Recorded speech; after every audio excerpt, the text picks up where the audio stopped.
Kyle MacLachlan is my boy. He's awesome. The shit. He's the shit. The absolute shit.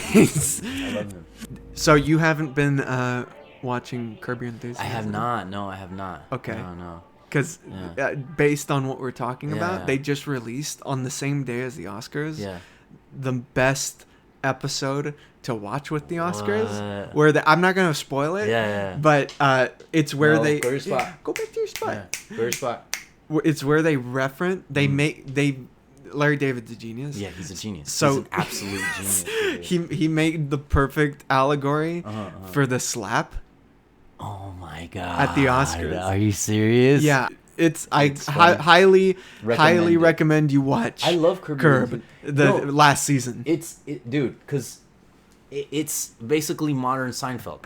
Yeah, like I've loved Seinfeld. I grew up loving Seinfeld. I'm like a diehard Seinfeld fan.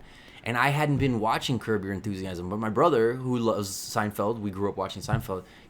He told me already when there's like 6 seasons out already or something like that. And he's like, oh, Curb Your Enthusiasm. I was like, yeah, I never got into it. I don't know what the fuck that's about. And he's like, bro, it's Seinfeld, but like modern, like for our time now. And rated R. Yeah, and rated R. And I was like, no, there's no... He's like, dude, let's watch an episode. And he just put one on, and I was like, I was dying. And I was like, what the fuck is this? He's like, watch it from the beginning. So then I did. I went through it, and I was like, oh my God, this is the best show ever. It's brilliant, It's man. the best show ever. It's did you so know, fucking good. Because you grew up with Seinfeld, but did you know about Larry David at all? Like, you knew I knew name? Larry David. Yeah, Right. yeah. So that's why I knew he was involved, but I was like, how could it be... Yeah. Like, maybe you're just trying to, like... replicate it off your name. I just never was that interested. I don't know why the fuck. Yeah. But I was just like, no, I don't know. How can it be that good? I don't know. It's probably just another sitcom that he's just going off of his name, you know? Yeah, sure. But my brother was like, yeah, I thought that too. But like by the second, third season, I was like, well, no, let me give this a shot. And he gave it a shot with his wife, now wife. And he was like, this is the best show I've ever seen. I love it. So he's like, and you would love it. That's why it's already 7 seasons in, and he was like, wait, you haven't seen it? At the time? Yeah, at the time. Oh, okay, yeah. And so he was like, wait, you haven't seen it? And I was like, no, I've never seen this show. I've seen it, like I know what the fuck, you know. But he's like, no, dude, you would love it. You're a fucking idiot. And I was like, wait, what? He's like, no, when you watch it, you'll see what I'm talking about. Like, this is your show. It's like, you speak like this dude. Like, you literally have this dude's same thought process. Like, you're this fool if you were old. You'd literally be this dude. Like, you have to watch it. Because there's a lot of times where he's laughing. He's like, obviously, I'm not exactly like the motherfucker, but there's a lot of times where he, like, says shit. And I've said a lot of the same shit. So he was laughing with Fiona, his now wife. But he was like, oh my God, this is my brother if he was fucking 70. This is literally Daniel if he was fucking 70 years old. He just wouldn't give a fuck. He'd be done with it. And he'd just act like this fool. He'd probably fart in everyone's face. He wouldn't give a shit. You know, when I started watching it, I was like, oh my God. I don't know if that would be me, but now... what came first, right? The chicken or the egg? We'll never know. Because now I'm going to for sure be that way. I'm never not going to be that way. You're going to love 60, this. I'm going to be like that. No, you're going to love this. It's the last season. You're going to love it. And it's been great so far. That's great. They've been having some great people on. I love it. And I'm loving it. Oh, dude, I'm loving I love it. Yeah. My two favorite seasons of the whole show are the season where he is Mel Brooks approaches him about being in the producers with David Schwimmer. Yeah. And then first with Ben Stiller. Bro, yeah. But then David Schwimmer. David Schwimmer And then the second one. For me, this is the most brilliant season where they do the reunion show for Seinfeld. Oh my God. Brilliant. Oh my Amazing. God. Where Michael Richards shows up, gets pissed at Leon. And he's getting filmed. I wish there were a horrible name I could call you that would make you as mad as me. And then everyone's just watching. Dude, it's genius though. Oh my God. That's genius. It's like, what the fuck, man? I don't know. He's a genius. I love that fool. Hello, everyone. My name is Julius, and I am here once again with a podcast on the Bumbling Cinema channel. And I'm here with Mr. Daniel. We're going to be talking, in a little bit, we're going to be talking about the 96th Academy Awards. Let's go. But before that, we got to catch up because it's been a while since we podcasted. It has been a minute, yeah. But we have a long history. We of do podcasting, very long, years, years, Yeah. a long ass time talking about true. films specifically. So I think with it I don't even really know where to start. Right. Because it seems like we first would, when we were getting to know each other and everything, we'd talk about like comic books. Of course, that was the original. That was the real topic. The original conversation was comic books. Of course. And then it transitioned into like, especially when the first Iron Man came out. It was That's what kicked it off. Imagine if fucking the Avengers movie came out at some point and we were like theorizing. It was just a dream at the time. It's unbelievable. You're the one who told me about the post-credit scene. That's right. In Iron Man 1. That's where right. you're like, man, and fucking Nick Fury showed up and he's black. Yeah. I'm like, what? He's black. Yeah. No, see, because in the comics at the time he wasn't. The comics kind of follow. They follow. Well, other than the Ultimates, right? The Ultimates is where the inspiration came from. That's right. For the majority of the time, Nick Fury was more like David Hasselhoff. Yeah, he would. David Hasselhoff actually played him in a Nick Fury movie. You know what I mean? So that's hilarious. And then it went from that to just talking about films when we were on the GOAT Movie podcast. That's right. And now here we are in the process of making films. Let's do it. And exciting. So Daniel, I think the last time I had you on, we were talking about, or the last time we podcasted together was when I was on GOAT. And we were doing Ignore This Podcast. And we played chess while talking about Wu-Tang. That's right. That was fun. That was a really fun episode. It was fun. I really liked listening to that one. And I love the way you are when you win a chess game. Have you listened to that episode? No, not for a while, actually. It's pretty fun. Okay. I'll go back and listen to it. I love the sampling that happens in it. Not to harken on the editing, but especially I've died listening to when I'm like, oh, I was beaten, and then you're like, I win.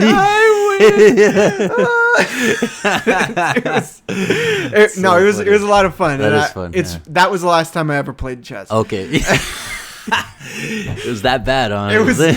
I mean, who records that shit? Yeah, true. It's like when Chris Rock was saying, like, we've all been cheated on. Yeah. But never were we interviewed on like fucking the cheater or by whatever. the cheater on television. Yeah, right. Yeah. Yeah. But so how have you been doing? I mean, we were just talking right. a lot about life and everything. Pre-podcast, of course. Yeah, pre-podcast. So you don't have to get too heavily into it. Of course. Where have you been on your journey? I had a rough year last year. Yeah. It was a rough one. A lot of stuff went down kind of at once, and and a lot of not positive things. Right.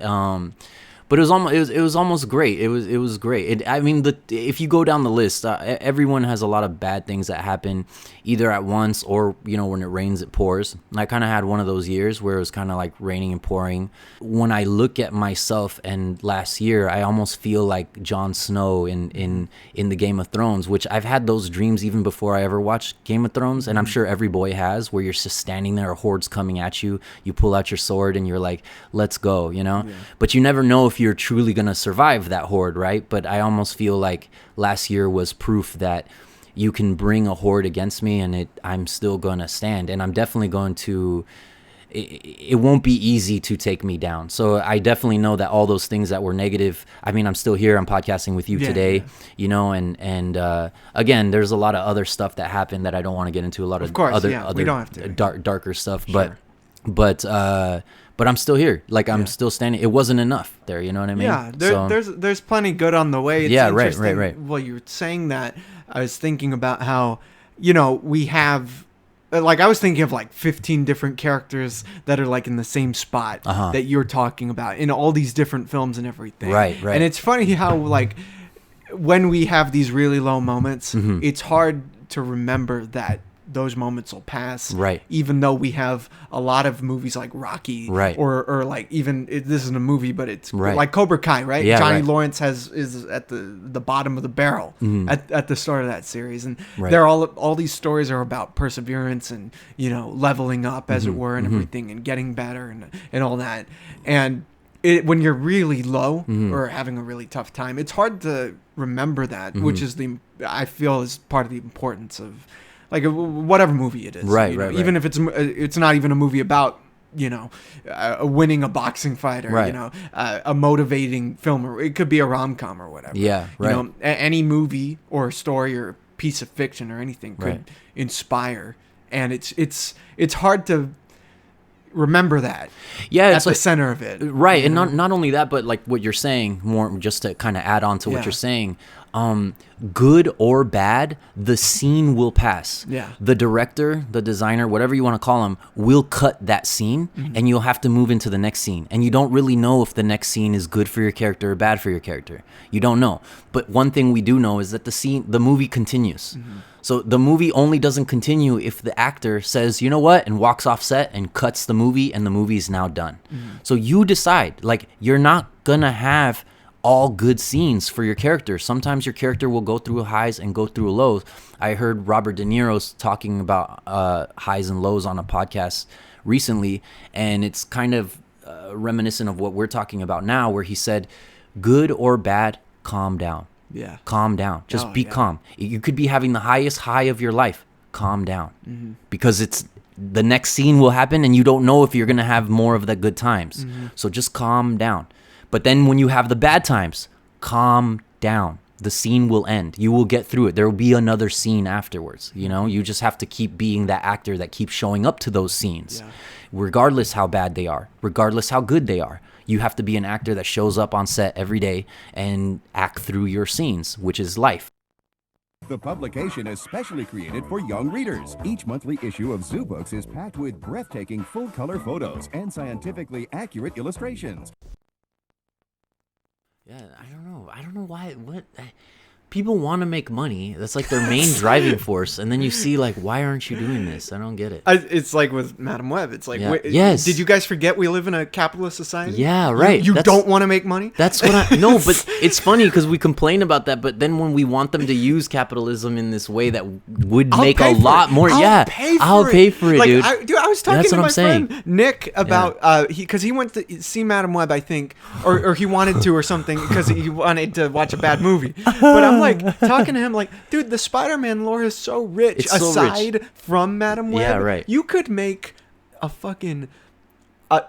Bear with me, Yeah. all right? This is how you make money, okay? What makes money? The name Spider-Man, right? That makes money. Already. Yeah. Okay, but you make an Elseworlds in the multiverse, because that's the rage. Yeah. It could be one film. It could be the start of a trilogy. You call it Superior Spider-Man. Oh, my goodness. Where it's about Peter Parker's body taken over by Doc Ock. Oh my god! And the dude. subconscious is the Peter Parker, and it could be a new actor. That run was crazy. It was and That run was nuts. Unique. It's unique. It could have been a great film. Yeah. It can be a great film.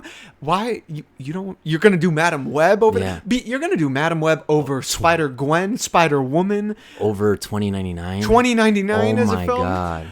2099 is my favorite Ridiculous. Spider-Man outside of Peter Parker. 2099 has always been my. I have 29. Ridiculous. I have the foil issue #1. I have 2 of them. Get Oscar Isaac to play it. 2099. Get him to play it.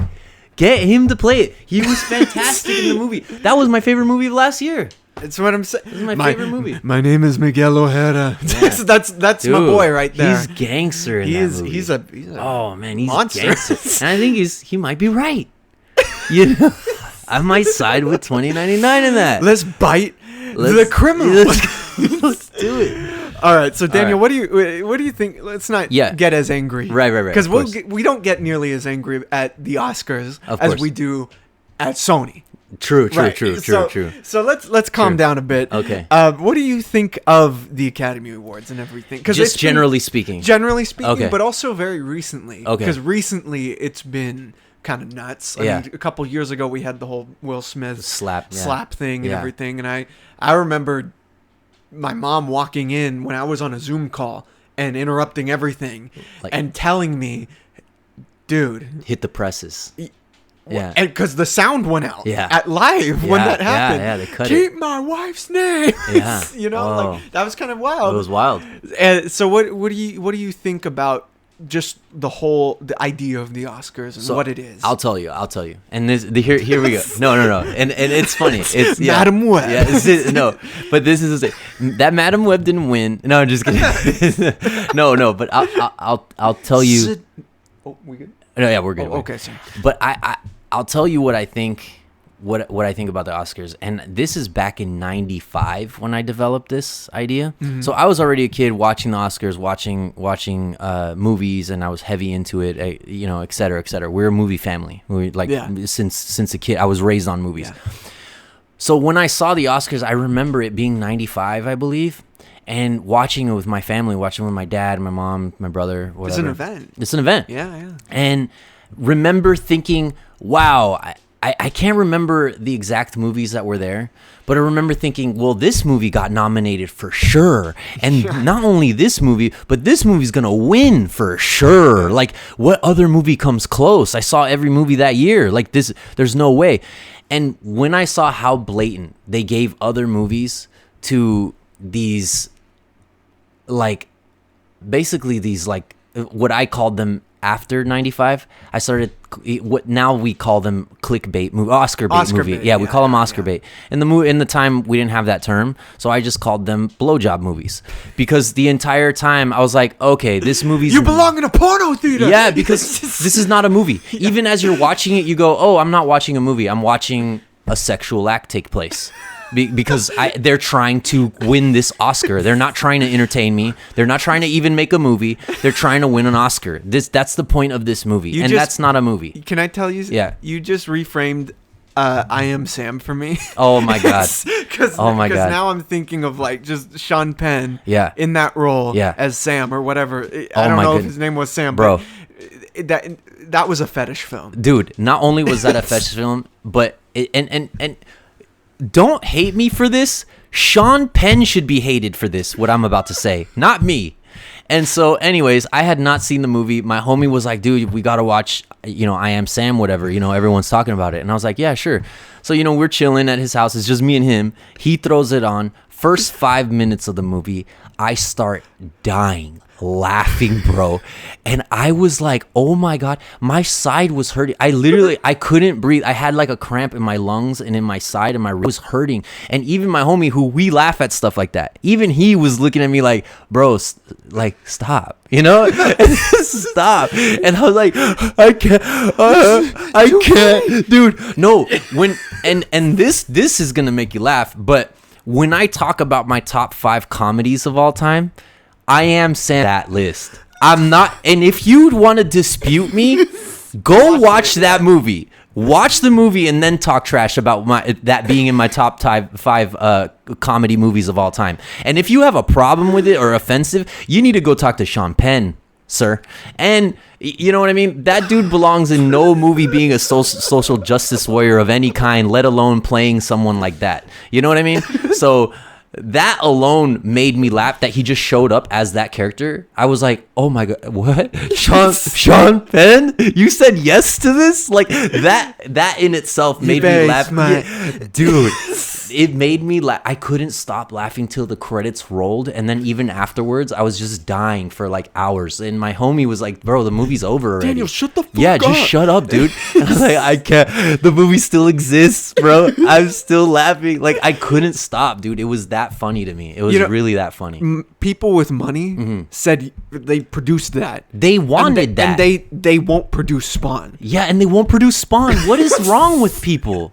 What's wrong with people, really? You know what I mean? Like, Spawn's not being made. Todd McFarlane is still alive. He's writing the script for it. He's releasing new toys. He's releasing new comics of Spawn. Spawn is an IP that will generate millions for one of these millionaire producers. I don't know. Do they not like money? It's offensive. Why do they not like money? That's offensive, and I Am Sam is not offensive? That is super offensive. Hey. Yeah. That's cinema. Yeah, right. That's Oscar worthy. It's Oscar worthy. You need to watch Tropic Thunder again, bro. Oh my goodness. Sean Penn needs to watch. I wonder if he did watch. I bet he did. Tropic Thunder. How did he not? And they're talking about him specifically. You know what I mean? Ben Stiller is the best. He's the greatest. He's goated. Yeah, he's for goated. That. He's for goated. Tropic Thunder. He's goated for that. But no. And you know what I noticed? I'm sorry to interrupt. No, you're good. I noticed something brilliant about that film. Because his character is trying to do I Am Sam pretty much, and trying to get the Oscar parody for what's it called, Simple Jack. Simple Jack, and what's funny is that he's not taken seriously. He's in whiteface. Right. Who's taken seriously? Yeah. The dude in blackface. Robert Downey Jr. But that's just a testament to that dude's performance. Like, he's black. Oh my God, that dude, Robert Downey Jr. is an actor of crazy capabilities. Like, that is just not, the range on that fool is wild, as we saw in Oppenheimer, which is funny, you know. Well, the reason, and we'll talk about this later on, but the reason he didn't win that year, because he was nominated for the Oscar for that performance, is because Heath Ledger, right. Who was the Joker, of course. And I don't say that because Heath Ledger died. Of course, amazing. It's so funny. It's great. I love it. But yeah, like I was saying about the Oscars just in general, is that back in '95, I was 10 years old, and or 9, I think, at the time. But that's when I realized, these are bullshit. Like I realized then, like, they don't pick the best. They don't do that. And that's when my dad explained it to me. He's like, oh yeah, they don't do that. And I was like, wait, what? Then why are we watching? He's like, no, they don't do that. They pick who. It depends. They sometimes pick the best. Yeah, I was about to say. Yeah, so sometimes Parasite winning. Right. You know, the year it won. Of course. This is the best. So sometimes they pick the best, but when they don't is when they owe someone else an Oscar. So, like, let's say you, Julius, are one of the greatest directors of all time. Thank you. But they've kept giving the Oscar throughout your entire life. They keep snubbing you, and they kept giving it to other people that were old and on their way out. But now you're 80, and you made this movie, and actually it's one of your weakest movies of all time. But they know that you're 80. And my father explained that's one way that they do the Oscars. Another way they do an Oscars is they do campaigns. And I was like, what are you talking about? What campaigns? What are you even talking about? He's like, well, yeah, it's not just you have to make a good movie. You now have to go take out people from the Academy and go to dinners with them and put them on a yacht and have fun with them. That's called campaigning. So you campaign for your movie. I like it when they have a sense of humor and it's not too serious. Of course, that's why they should always get a comedian always. To host them. 100%. I really appreciated it. Years back when Chris Rock was hosting, and there was the whole Oscars too white situation. That's so funny. Chris Rock is always a great monologuer. He always has great points to bring up and everything. Steve Martin and Alec Baldwin hosted back when they co-hosted and everything. That was a lot of fun. Hugh Jackman. Yeah, I don't know if you remember, but Hugh Jackman had a whole opening number. It was during the writer's strike back then. That's right. And he had this really crazy cool, opening number that he's I thought fantastic. Was good. Oh, he's just he's a legend. He's a legend, living legend already. It's gonna continue. It's gonna continue. Yeah, I love it. I love you, Jack. I love it. Yeah. But so this year, they got Jimmy Kimmel to host again. Right. And Jimmy Kimmel is kind of like just all right for me as a host. I agree. In general, I don't watch the talk shows anyway, because they're not that good. They're just not my thing. Yeah, right. Like, I'll watch an interview. Ferguson and Conan are the best, and they're slept on. They're like the least watched talk shows, crazy. And it's crazy wild because they're the best ones. Yeah, why hasn't Conan hosted the damn awards? We've gotten people like Seth MacFarlane. It just proves James Franco. It just proves what I'm saying. There's that awkward moment with Robert Downey Jr. Oh my goodness. And there was like one joke that I thought was funny. Yeah. Like, he was on him. Yeah. For a bit when he kept on bringing up the drug thing. Yeah, I know. I wonder if it's like he knew that Downey was gonna win. Right. So he just kept on, because I don't think he was as hard like that with anyone. Right. Robert Downey Jr. was 1,000% gonna win. That I did not question at all. Yeah. No. I think that's probably why that moment happened at the very beginning. But he was, he kept his class. He was, because he always does. Because he was just like, what? Yeah. There was a point where he even looked like, what are you talking about, dude? Well, it was almost like he was acknowledging. He handled that the best way. Yeah. Because it was almost like wrap it up. yeah, exactly. Like he had that face, like, dude, you're not. It's not hitting, man. Like, I get what you're doing, but like he said it all with his face because he's an amazing actor. But when they would cut to him, it was kind of like his face was saying, like, bro, it's not. I get what you're doing, but like, it's not. And I don't care. Well, I was just confused. But you're not landing. Like, I was it's just not. confused. Yeah, That's what I'm saying. You know, when he made that confused. joke about his dick. Yeah, you know, yeah. Jimmy Kimmel made it. He said something about a rectangular. Yeah. A rectangle. The And I was hell? like, what do you? What are you actually talking about? I don't know what you're saying. That's dude. what happens when you come off the island, bro. You start talking about rectangle dick, you know? Like lots of rectangles on the island. Yeah, exactly. But one thing I did like was when I think it was Kimmel who brought out the workers. Oh, that's right. The below the line workers because of the right. strikes and everything. That's right. I thought that was okay. That's good. You know, that was good of you. They always have to have that moment, though. But it was important that it they was. did It was. this I'm one. down with it. Yeah, I'm down with it. yeah. And I'm usually down with those moments. But they, they'll have the like Native Americans come in, or you know what I mean. Like every year, it's something new. It's students. Students. Like whatever that year is, Yeah. that they'll have something happen for that year. Like, hey, we care about it, even though we're all part of the problem. Like you were gonna show that we kind of care about something. Like get out of here. Boo! Boo! You know, why are you booing, Daniel? They don't care. They don't give a fuck. They don't care. But they were dude. striking. No! Yeah, exactly. I was striking. I strike this. Yeah, They should have had people. They should have had some fun with it. That's 'Cause, what I'm saying. Like when Hugh Jackman hosted, that was the year of the strikes. It was. and they made a whole number about it. They did. It was like really cheap sets and everything. It's so funny, and that was hilarious. Should have had someone like come out striking Kimmel. Right. Right. Something. Yeah. Something. Have some fun with it. Exactly. Have Aaron Rodgers leading. Aaron Rodgers. Yeah.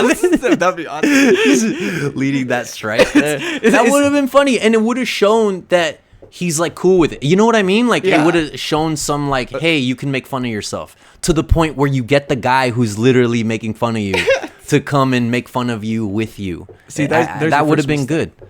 What? There's your first mistake. What happened? Jimmy Kimmel's not going to do that. He's not. He's not going to He's do not. that. No, of course not. He's not gonna. But that's why I think he's mediocre. Conan would have. Conan would have. Conan would have. I mean, Conan would have gotten some of his Simpsons writers Dude. from back in the day to Back write in the that day. shit. Yeah, it would have been 'cause crazy. I mean, I love. Yeah. I really love Conan. But they it's almost like Hollywood, because of how good he is, it like has something against Conan or something. Yeah, I don't know. Well, I mean, there's the whole NBC that. Yeah, thing that happened, how they screwed him over. They screwed him over. Yeah. Come on, how not Conan? And you had these fools, Kimmel, really? Okay. That's Get well, outta you know, here, bro. Conan probably didn't. Might have not wanted to do it. Maybe, You know, maybe I he could said totally it. see that. I could see that too. I could see, because those fools would say no. You know what I Yeah. mean? Like that type of fool would say no. Like, I ain't doing that. Like, you know what I mean? Yeah. Like he's the kind of guy like me. I don't think it's legitimate. I ain't gonna participate in this crap. You know what I mean? After these messages, we'll be right back.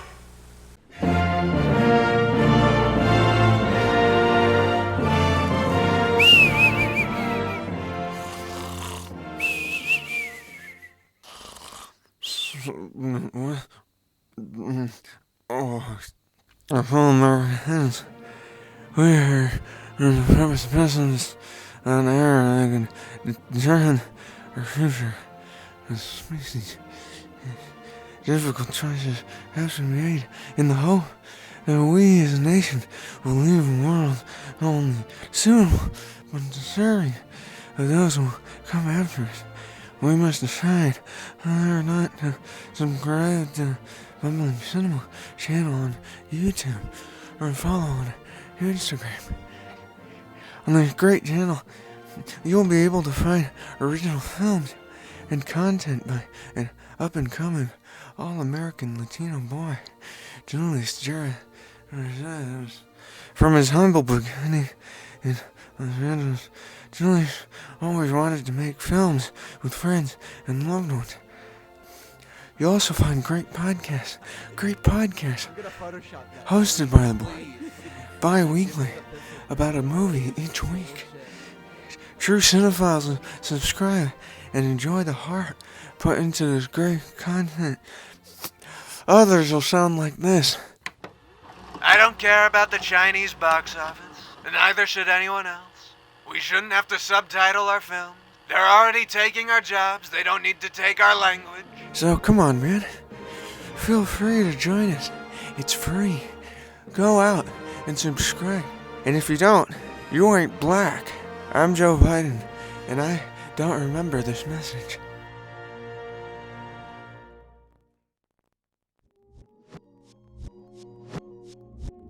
All right. Let's start with best sound. Okay. Sound is very important. It is. We do podcasts. Let's do it. We know how fucking important sound is. It's the key thing. Sound is one of the most important and most defining parts of a film. It is. You know what I mean? Like, if you don't have good sound, then I mean, the sound editing, the music, all the sound of the movie is very, very important. Yeah, I mean, or lack thereof, right? It's all part of it. I watched this one film, and it's a famous film for being like, at this point, it's like knockoff Twilight. Okay. It's called The Last Vampire on Earth. I watched it recently. Oh my goodness, I've never even heard of it. Oh god. Yeah. Wait till you see the clips, man. Jeez, Red Letter Media did a whole episode on it. No way. And it's literally Twilight. Oh my but god. it has the cinematography. It's so the bad. sound in it. Yeah. It's like echoey. They're using camera audio for like dialogue and everything. And jeez. Insert clip here. Oh my god, no way. He wants to help find a cure for diseases like AIDS. Maybe that doesn't mean much to you, but it means a lot to people like me who have it. That's right, I have AIDS and it's advancing very quickly. Oh my god, you'll see. Jeez. You'll see, but I'll give it a shot. It's really important. I watched Madam Web and survived, so. Well, I'm sure that had. Yeah, I'm sure it had good sound. It did have it. The sound was all right. It had to be at least all right. Yeah, right? It was all right. They're not going to be like this made for the VHS. No. Not like the acting and the dialogue was though. Wow, it's akin to my stuff. Yeah, right. Of course. I'm going to be hired to do Madam Web too. Oh my goodness. This is an exclusive. And you'll say yes. And damn right I'll say yes. Yeah. Fuck yeah. I'll be holding the microphone. The boom mic, bro. You're doing great, Dakota. Yeah, you came back. Amazing. Because while you're just looking at Sydney Sweeney. Talk about someone who hated promoting the movie. Oh my goodness, her promote. It's like, dang, you hate this movie, but it's so funny because it almost backfired. I was like, that's why I want to watch it, and like I want to see how. It must be really bad. You clearly hate your coworkers. You clearly hate the movie. You hate the story. You hate everything. It's like, I want to see what you hate. Like, this is crazy. You're the star. Like, you hate it. Billing. Yeah, you're top billing and you hate it.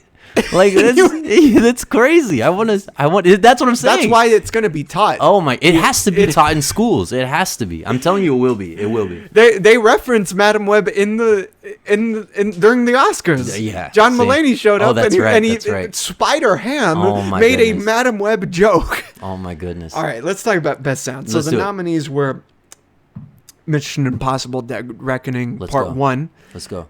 Maestro, Oppenheimer, The Creator, and The Zone of Interest. Now, the winner was The Zone of Interest. Okay. Which it was, it had the best sound. Mm-hmm. But did you see The Zone of Interest? I did not. That was the one I didn't see. But I heard it was really fantastic. I heard it was good. Yeah, it's an A24 film. Yeah. You know the basic premise of it and everything. Yeah, it's right? something about the Nazis or something like that, right? It's like this. It's juxtaposing a family that lives next door pretty much to Auschwitz. Okay. Like a German family. Wow. That's living next door, and they're living their best life next to Auschwitz. This death. Yeah. Wow. I can't even imagine what that would be like. Did you ever see The Boy in the Striped Pajamas? I did, yeah. Do you remember the scene at the end where they shut the door to the shower? So sad. Yeah. The sound specifically in that film is haunting. It's haunting. I remember watching that. The movie is haunting. The movie is, but that scene really, really drives that home. Yeah, the sound of the people and then just the silence that follows is. I can't even imagine. It's horrific. Yeah. Yeah, it's saddening. It's horrific. It's crazy. But I watched the other films. So did you watch The Creator, Oppenheimer, Maestro, and Mission Impossible? I did see Creator. I thought it was fantastic. I really liked it. I really liked it a lot. Yeah. I loved it actually. I Yeah. thought it was great. I In was the fun theater? from the beginning. Yeah, in theater. Yeah, Oh, it yeah. was fantastic. I saw Oppenheimer. I saw basically all of them. I saw Mission Impossible. I did not see Maestro. Okay. Because again, I thought that was one of those those movies that I was fetish films. those yeah. I was like, oh, here we go. This is one of those acts to get an Oscar for sure. I think so- I can imagine the moment in the trailer when you were watching that was like, nope. I'm out. And I think it was I'm when out. you heard his voice. That's when I was out. I was like, nah, I'm not. And supposedly that was like the best part of the movie was how he did the voice. Because every time like you see the clips where they like talk about the behind the scenes, man, they really drove it home. His voice. Like they sounds didn't like shut up about the voice. Like he spent hours with the guy, and then supposedly like how. Because in the movie it's like his whole life. Yeah. And so Bradley Cooper, again, I don't care or know or want to know. I don't care. But supposedly he did a fantastic job doing his voice from like youth to age, because I guess the guy's voice changed throughout age. Well, I keep saying supposedly because I didn't see it, but not only that, but it's like, okay, you nailed the voice. Right. No. Great. Yeah. Give you an Oscar? Really? That's what it takes? Go back to Rocket Raccoon. We shouldn't have the Oscars. We should have the Daniels. The Daniels. Yeah. Who the fuck was Oscar? Get out of here. We know Daniel. Yeah, exactly. the Bradley Cooper walks in saying he should get nominated. Get out of my face. You know? Legit. Well, you know what we'll do next year? We'll have the Daniels. Let's do it. And we'll have the nominees. Nominees. And you'll decide what wins. Oh man, that's why I'm a little nervous. apprehensive. Yeah, exactly. It's one yeah. of the. It's same thing with Oppenheimer. Right. I think the sound was actually one of the things, because I know about nuclear detonation. Right. Done my research and everything. Looked at the actual footage and see. stuff, and that was one of the most nerve-wracking things going in there. Right. Was the sound aspect to it. So which is weird about the whole footage that they have on that. The With- actual footage that they have on the atomic bomb. the real. That's really weird to me. What is That the footage exists. right? Well, what's That's- weird about it? What do you like? The buildings that you see. What are you saying? Well, because those are pretty up close when you see the buildings just. Well, they like, probably have a going away? really long lens. That's You the think thing. so? Oh, Okay, yeah. okay. Yeah, like those telephoto lenses. Yeah. I mean, I got one this past year. I see. That it's for moon photography. Oh, wow. And the definition you can get, Yeah. and I just have a Canon, Right, so right. I can't even imagine what they're using. Right. So they're probably from A big distance. a long. I don't know those. Rewatch the angles on that. It's from high above, isn't it? Yeah, but I don't know. It's a little weird to me. Yeah. So film editing. Okay. Oppenheimer won. Okay, right. This is of course. interesting. But so it was Oppenheimer nominated, The Holdovers, Poor Things, Anatomy of a Fall, and Killers of the Flower Moon. Okay. Now I've only watched 2 of these films. Same. I feel really bad about that because I really wanted to watch The Holdovers and also. Killers of the Flower Moon. I was gonna watch Killers of the Flower Moon the other day before this, but it's almost Like 4 hours. Like Yeah, it's a 4-hour film. It's a long It's long. investment, and I got shit. Yeah. Well, did you see any of these films? I saw Killers of the Flower Moon. You did? Yeah. Okay. Yeah. And I saw Oppenheimer.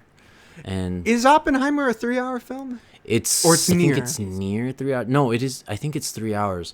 It's just about, including credits, right? Yeah. I mean that last hour was unnecessary.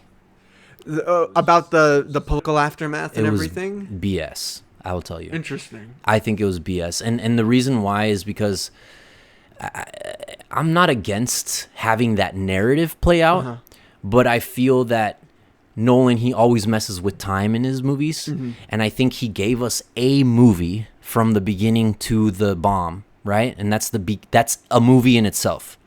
And then I feel like he's like, oh no, but my time thing. I And- think it was more about the consequences that he Right. would have to deal with. So I'll tell you. Right, So I'm not saying not to have that narrative. I think Right, the sure. narrative needs to play out of the consequences Yeah. and how Oppenheimer felt afterwards. I'm not saying Yeah. don't.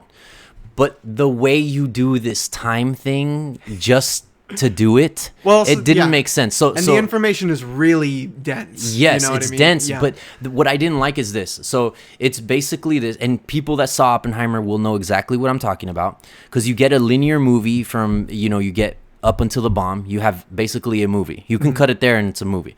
But obviously, I would add maybe 20 minutes of the ending, of that whole black and white where it shows the consequences or whatever. But what I didn't like is that they have basically Robert Downey Jr. having a conversation with that assistant, and then a name would come up.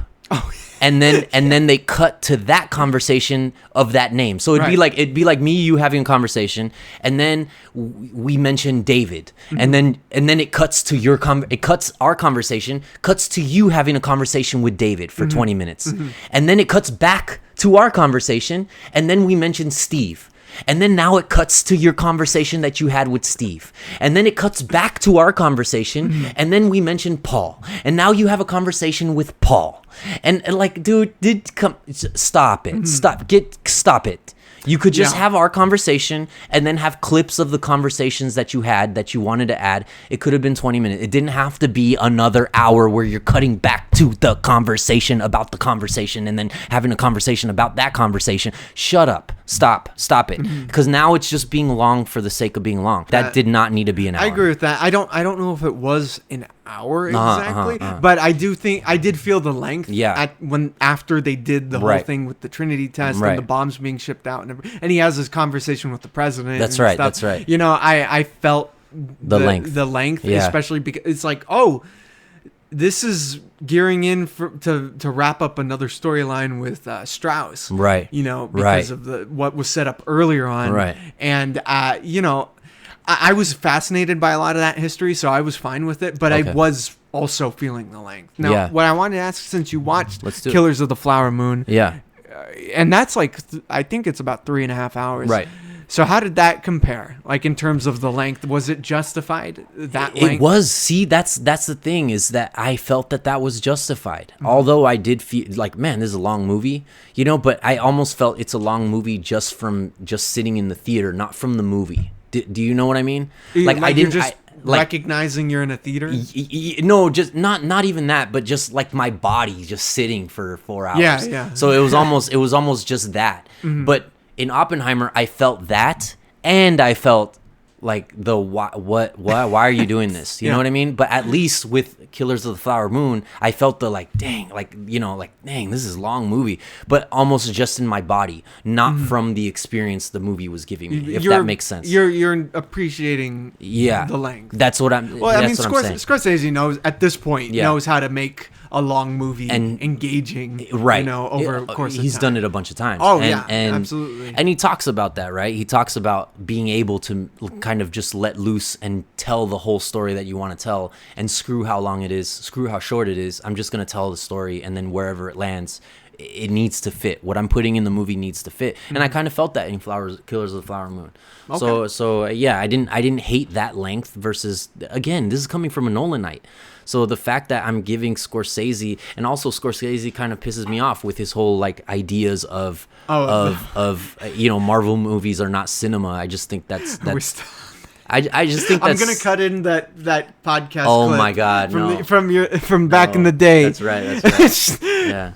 Coppola doubled down on Scorsese's comments. Coppola said, and he was saying he was being nice, saying they're not cinema. Which they're definitely not cinema, but even more than that, they're despicable. I think the only times I've ever said the word despicable is when I said I don't want to see Despicable Me, the movie. Yeah. And then I think when Daffy Duck, doesn't he say despicable? Right? Yeah. Those are the only times I've ever used that word where those apply.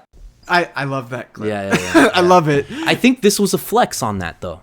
I think this movie, he's like, Killers of the Flower Moon? I think it was a flex on that. Interesting. I think it was like, oh, you guys wanna see filmmaking?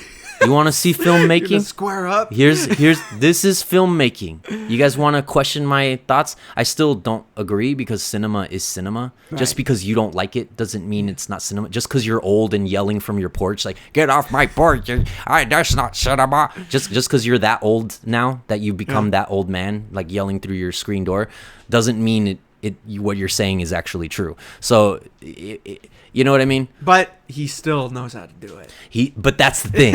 He's still super talented. The reason you're pissed is because yeah, he made Goodfellas. He did. He made Casino, dude. Raging Get Bull. out of my face. This is a guy who. Yeah. It's not like he doesn't know what he's talking about. He knows exactly. That's the thing. That's the thing. But that's what kind of like, oh, you're just an old man and you're pissed and you're salty, but you're not.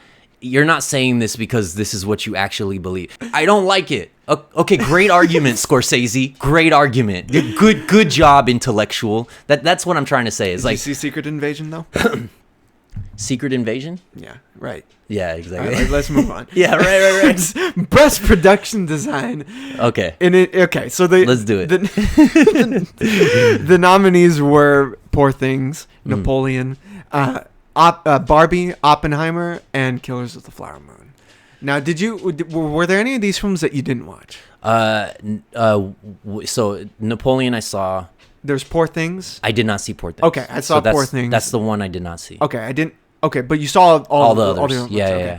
So I would imagine something as loud as Barbie. I thought Barbie was gonna win. Yeah, especially because they do the transition from the toy world to the real world. Yeah. And everything. And that's what I'm saying. There's even color correction going on, and it was creative. It was really creative. Yeah, but yeah. one was Poor Things. Right. Now, to be fair, Poor Things has some really unique and really interesting sets that are almost like a Salvador Dali painting at some point. I would say that. Yeah. And that's why I need to see it. Yeah. To really judge, because I'm not, I don't want to, but from what I saw, I thought Barbie had it in the bag. Yeah. But yeah, you're right. Like if it does give you that Dali-esque type feeling, like I'm not opposed to it winning, is what I'm saying. I'd have to see. I have to see it, but I'm not. From what I saw, it did look like the backgrounds, the sets were really intricate and really creative, and there's a lot going on with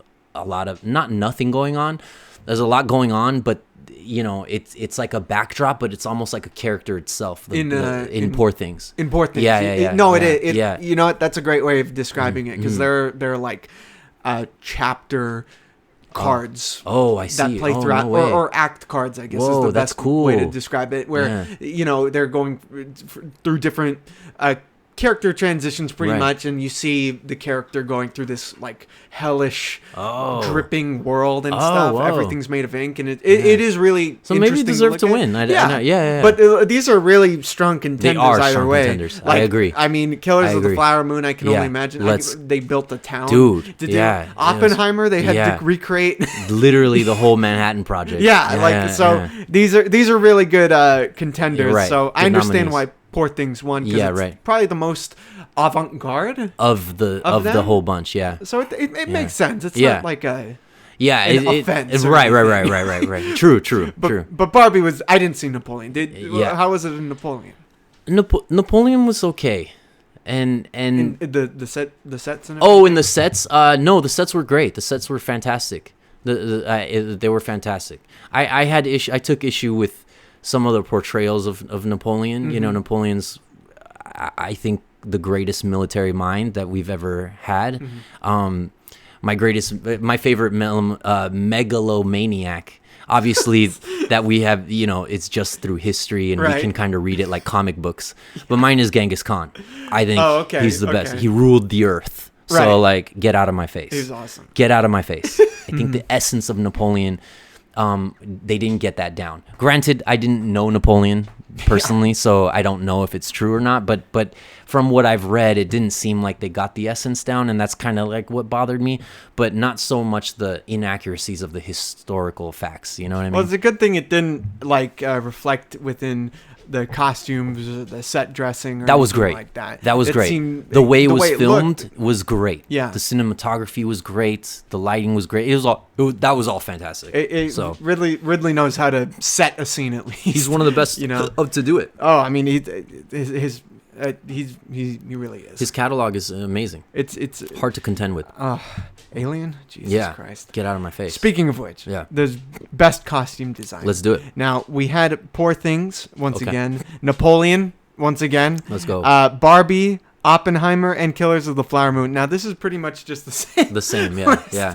And it was Poor Things once again. That won. Yeah. Now, I'm a little torn on this. Yeah. Because I'm wearing a Kenough. I was gonna right now. you're wearing the best sweater I've ever seen. And, it's pretty dope. It's dope. And I think Barbie should have won. I think Barbie should have won. Yeah. We're talking, but I think it didn't win because of how, again, it's an IP that's existed for so long, and they just they hit it spot on. Yeah. But Poor Things is a new thing. It's an original thing, and I think that's why they gave it to it. But nah, dude, Barbie deserved to win that. Come on, get out of my face. Adapting smaller clothes for dolls, and making it not only work but be a new kind of fit, for these new kids coming down out. To Michael Cera. Bro, they he had was dripped out. They was dripped out, dude. How do you drip out Michael Cera? That's what I'm saying. That's what I'm saying. I was like, dang, it was crazy. I thought, again, I did Barbenheimer, thinking, super excited that I was going to have another top 5 Nolan movie, and I didn't get that. And not only did I not get that, but I was dying from beginning to end with Barbie. I love Barbie more than Oppenheimer as a movie. I think I enjoyed Barbie more than Oppenheimer for sure. But for me, in this category, it really was between Oppenheimer and Barbie. Yeah. In terms of the costumes. Yeah, because one is a period piece, one is pure fantasy, ridiculous, toys, toys, and it works in both directions amazingly. And again, we brought up Napoleon, how that was probably the aesthetics of that film probably pleased people more so than the content of it. Right. I agree. But for me, Ken was in that that ridiculous Stallone gear, that overcoat. That, dude. There's a scene where he's throwing her clothes out of her house. That's crazy. And they're labeling them and everything. Yeah, as they're tossing it. Ridiculous. Get out of here. Barbie should have won. Barbie should have won for sure. That was a mistake. Snub for sure. And that was Jacqueline Duran, by the way, who did. And I should probably be naming the people, but that one, but Poor Things is Holly Waddington. Okay. Hey, we're in the same aesthetic area. Okay. Best makeup. It's Poor Things. Okay. Nominated. Society of the Snow. Nominated. Okay. Golda. Nominated. Oppenheimer. And Maestro. Okay. So it's a bit of a variation. And this for makeup. For makeup. Okay. For our best makeup and hairstyling. Now, Poor Things took this. Of course. And it's so much for the Oppenheimer show. No, because I prefaced the Oscars earlier. Like movies that kiss butt, and then movies that just want to be a movie. To be fair, the makeup on Willem Dafoe in this film was pretty exceptional. So I saw a clip of that, and it was exceptional. Yeah, it was exceptional. Yeah, I was like, whoa, they're really killing it here. I really liked that. I dug that too. Yeah. Which is kind of why I wanted to watch it. You know? I was like not interested. I wanted to watch it before, but when I saw the clips with Dafoe, I was like, oh, dude, this is a must watch.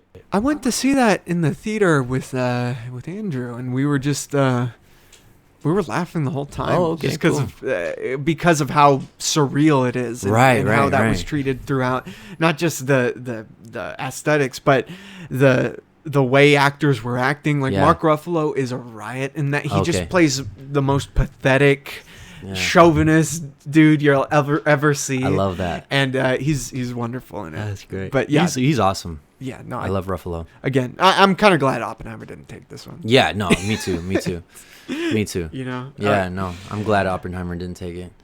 And Maestro also. Yeah, no.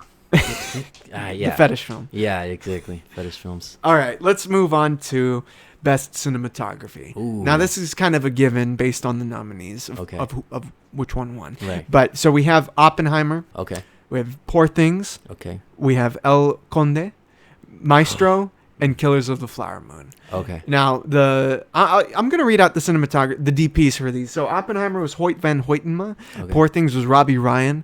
El Conde was Ed Lachman. Let's go. Maestro was Matthew, I do not know how to pronounce that, Matthew Libatique. Yeah. And Killers of the Flower Moon was Rodrigo Prieto. Oh, let's go. Okay. Yeah. So, who based on that list, who would you give it to? I'm biased. Yeah. I'm Chilean. Okay. So I'm gonna go with El Conde. Oh, okay. Because I don't know. I don't like when movies. Again, the Oscars versus the Daniels, right? Like that's sure, not. yeah. We'd have a stuntmen category. That's Yeah. I don't know why that's not a thing. Well, they brought that up actually with wow. Ryan Gosling when he was up there with Emily Blunt. Okay. They were presenting and he brought it up. That's right. They had a He whole talked segment about of it. and Yeah. I think it's because he's playing a stuntman in this new movie they do. And Oh, that's everything. right. That's right. He But is, they had he is. I don't know why that's not a category. That's that should insane. absolutely be a And, category. and it's crazy that it's not a category Yeah. because stuntmen every year die yeah, making exactly. movies. Yeah. These other cinematographers, makeup artists, no one dies making a movie, No, and you yeah. get an award. It's and these crazy. dudes dying, Yeah. and they don't get recognition. Get out of my face. That's another reason how we know the Oscars are just straight poop. Like get out of my face. A segment is not gonna be enough at a certain point, especially when you have people like. I'm surprised it's not with someone like Tom Cruise Right. going out there Right. and doing these crazy things in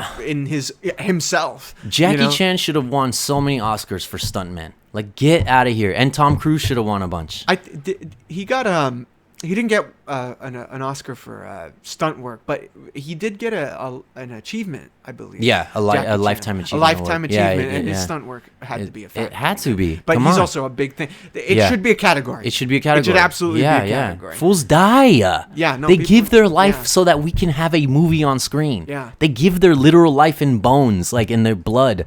Like, name me another category that does that. Have you seen the clip of it's excuse me, behind the scenes of Kill Bill, one of the Kill Bill films where it's Uma Thurman, she's driving a car and the camera's mounted in the car in the Whoa. back seat or something, and she crashes. Oh shoot! And it's like a real crash, like Oh it was my an God. accident, and she's like sitting there like in a crash. Damn. And then Tarantino's like, he jets over there Yeah. to see if she's okay. Like Right. this is real shit. Yeah, especially right, with right. These bigger films. You could die, dude. I am surprised Tom Cruise has not like gotten more injured. Actors almost he- die even, and they Yeah. don't even do the stunts sometimes. So we're talking about making a certain movie, and I might have to do my own stunts. Well, here. yeah, you're gonna You have know to, what I mean? and we're gonna have meetings. Yeah, we're gonna We don't have waivers. insurance. We're gonna have waivers.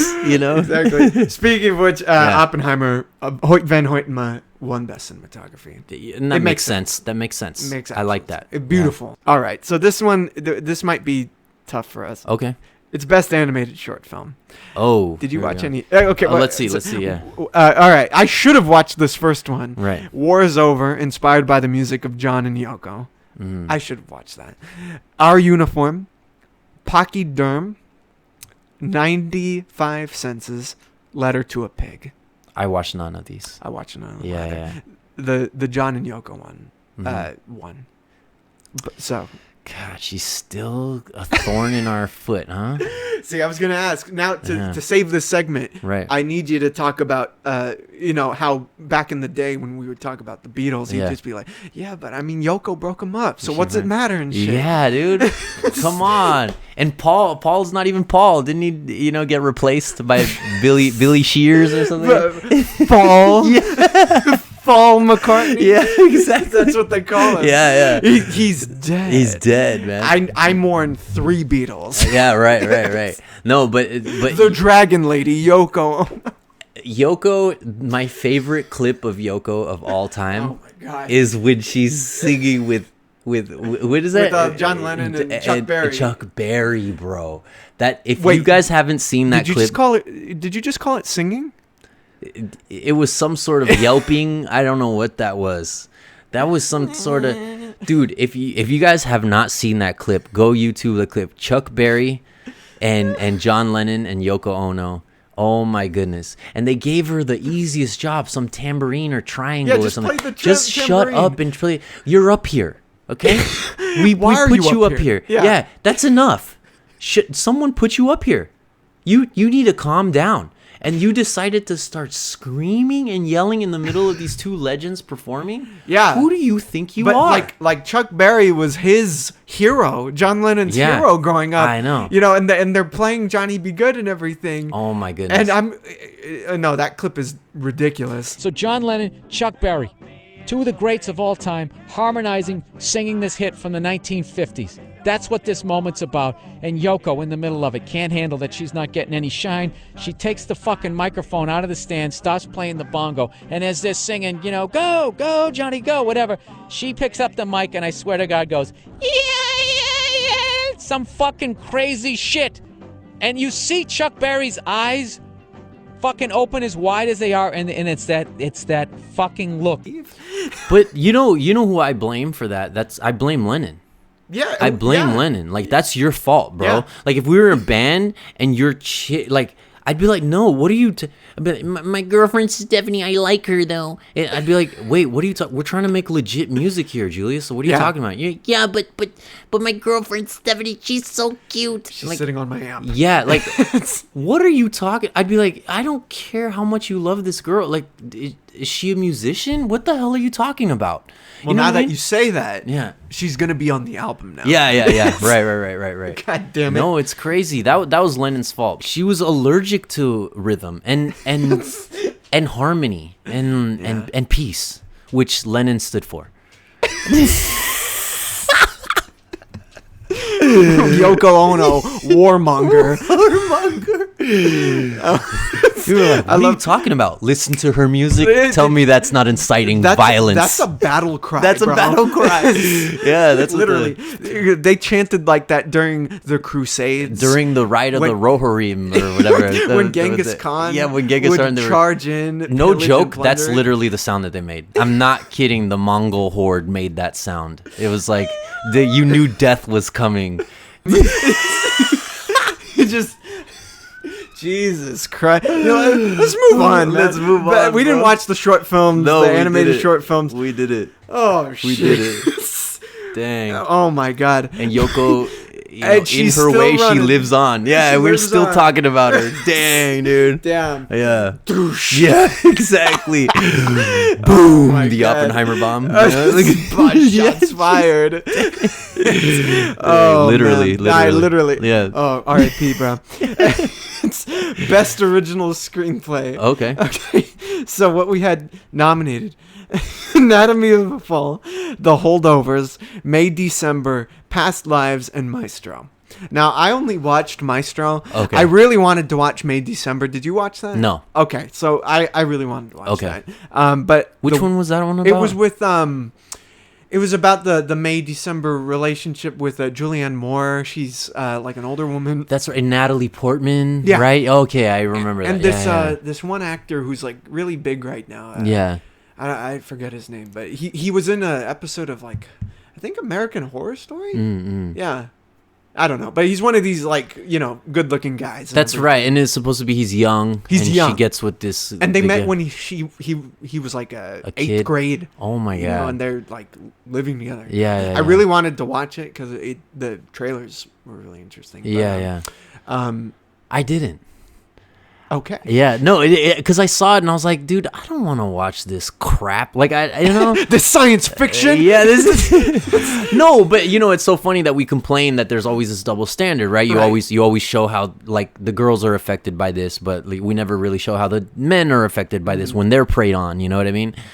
So I'm not saying don't make the movie. I'm just, And it's also a teacher, right, and a student, right. which So is already unethical. Right, that's what I'm saying, and so I guess I appreciate that they show that side, that they show that unethical side, that it can go both ways. You know what I mean?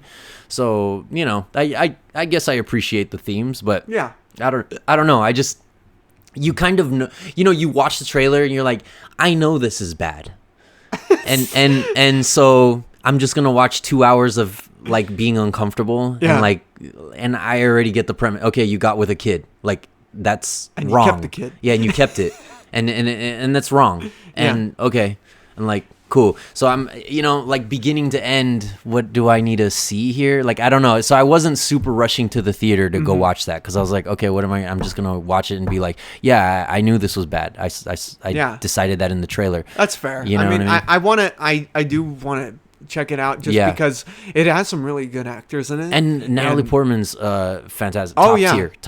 And I'm gonna give it a check. Yeah, I might watch it. Yeah, I might watch it just from Natalie Portman. I think she's a fantastic actress. I think she's one of the best. So do you like Julianne Moore? I love Julianne Moore. I think she's great too. It's interesting that she's playing the predator in this situation. That's wild. Yeah, it's really interesting. It's really wild to me. Yeah, but I like those those actresses. I think they're amazing. So I'm sure their performances are great. So. Well, the Anatomy of a Fall won this one. Okay. Did you watch that? No, I did not. I did not watch it. I don't know what this shit is. Yeah, I have no idea. But not beating that last segment. Yeah, right. That was awesome. Yeah, right. All right. Best documentary, short subject. Oh. Let's get back to the goods. Yeah, Let's find the cancelable subject. Still no stunt category, but no, this is ridiculous. Yeah, right. There should be a fucking. Let's just talk more about the stunt people. Right. So it was The Last Repair Shop. Okay. Nai Nai and Waipao. I hope I'm saying that right. Okay. There's The ABCs of Book Banning, Island in Between, The Barber of Little Rock. Now, the winner was The Last Repair Shop. So, that happened. The Last Repair Shop is the only one I heard of. The others... I watched none. I only heard of The Last Repair Shop. That's it. Did you hear anything good about it? I heard it was good. Yeah? But I didn't watch it. I don't know what it's about. I don't know it. I have no idea. The thing is, my thing is like, it's tough to know about it because it's not as like advertised as a feature film or something. I mean, you could probably find these on YouTube, even like YouTube or Amazon or whatever. Yeah, right. I feel ignorant talking about this right now. Yeah. But I just wish that. These films, and from what I understand, a lot of the time when it comes to documentaries, especially the international ones, they have very important messages to them and stuff. Yeah, they do. Like the director of the upcoming Star Wars film about Rey was made a documentary that was about abuse of women in other countries and That's stuff. Right. So, I want to know about this without having to know, they're working on a big movie that I do know. That makes sense. That makes sense. I could watch the Oscars. Right. And then, follow through that way. But I guess.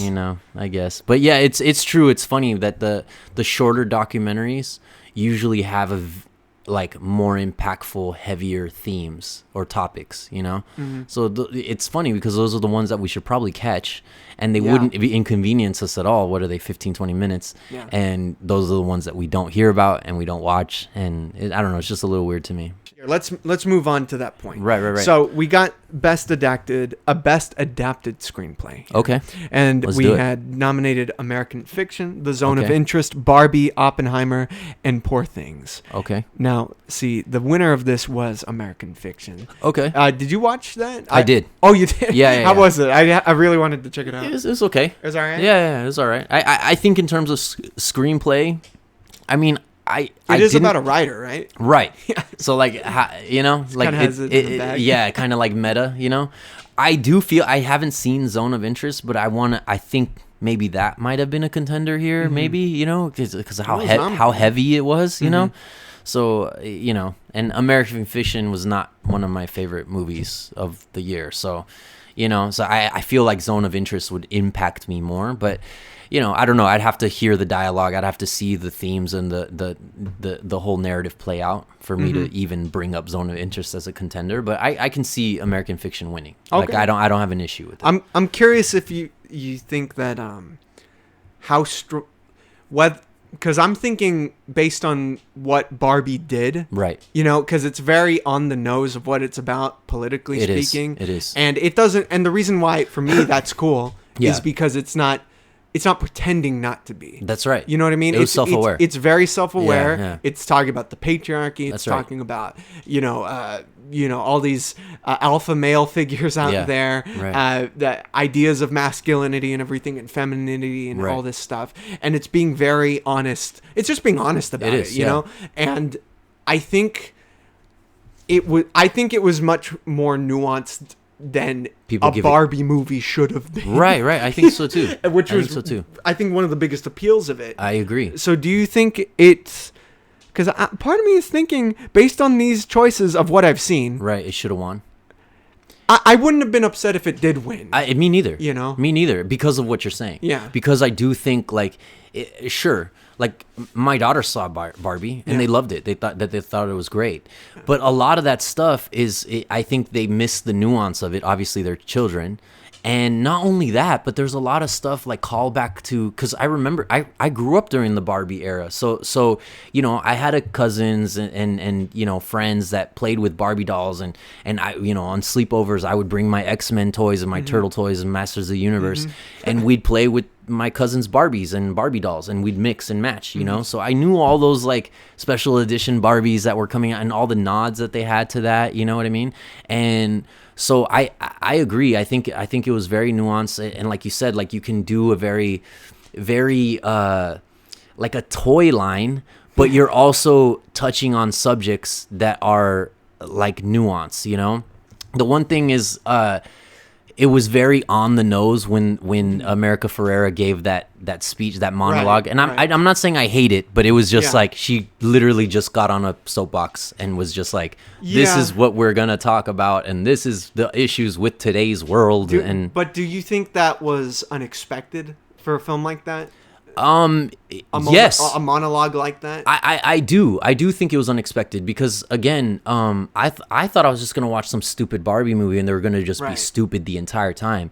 But there was a lot of nuance and subtlety to it as well. There was a lot of stupidity in it. You know what I mean? Like they had fun with that. Yeah. But I do think that they didn't miss the opportunity to touch on some topics that they needed to touch on, and they did it in a very good way, I think. In the end, like you're saying, they talk about toxic masculinity and all this, but they hit on something that I firmly believe and try to tell even my girlfriends, that kind of don't understand this, or they've been very affected by like the bad aspects of feminism. And so, in the end, I think Barbie nailed it when Barbie learns, like, no, we can't have a Barbie world without Ken. Like he just needs to learn how to better himself, but that doesn't mean we need to kick him out of Barbie world or like not exclude him. It's not that we need to hate men. We need to complete each other. Like women and men need to complete each other. They don't need to hate each other.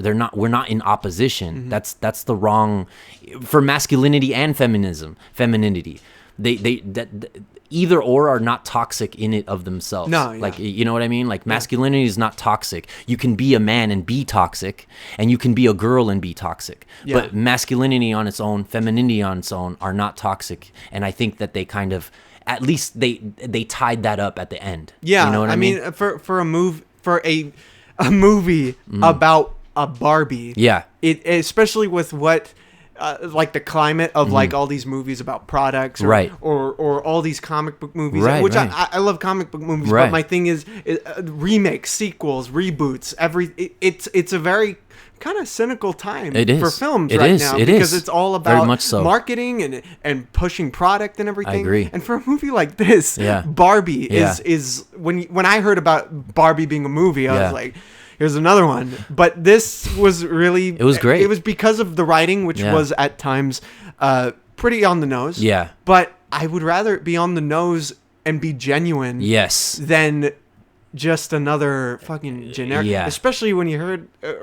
I don't know if you heard about the original pitch from Amy Schumer. When she was attached to do Barbie. No, I did not. Oh my God.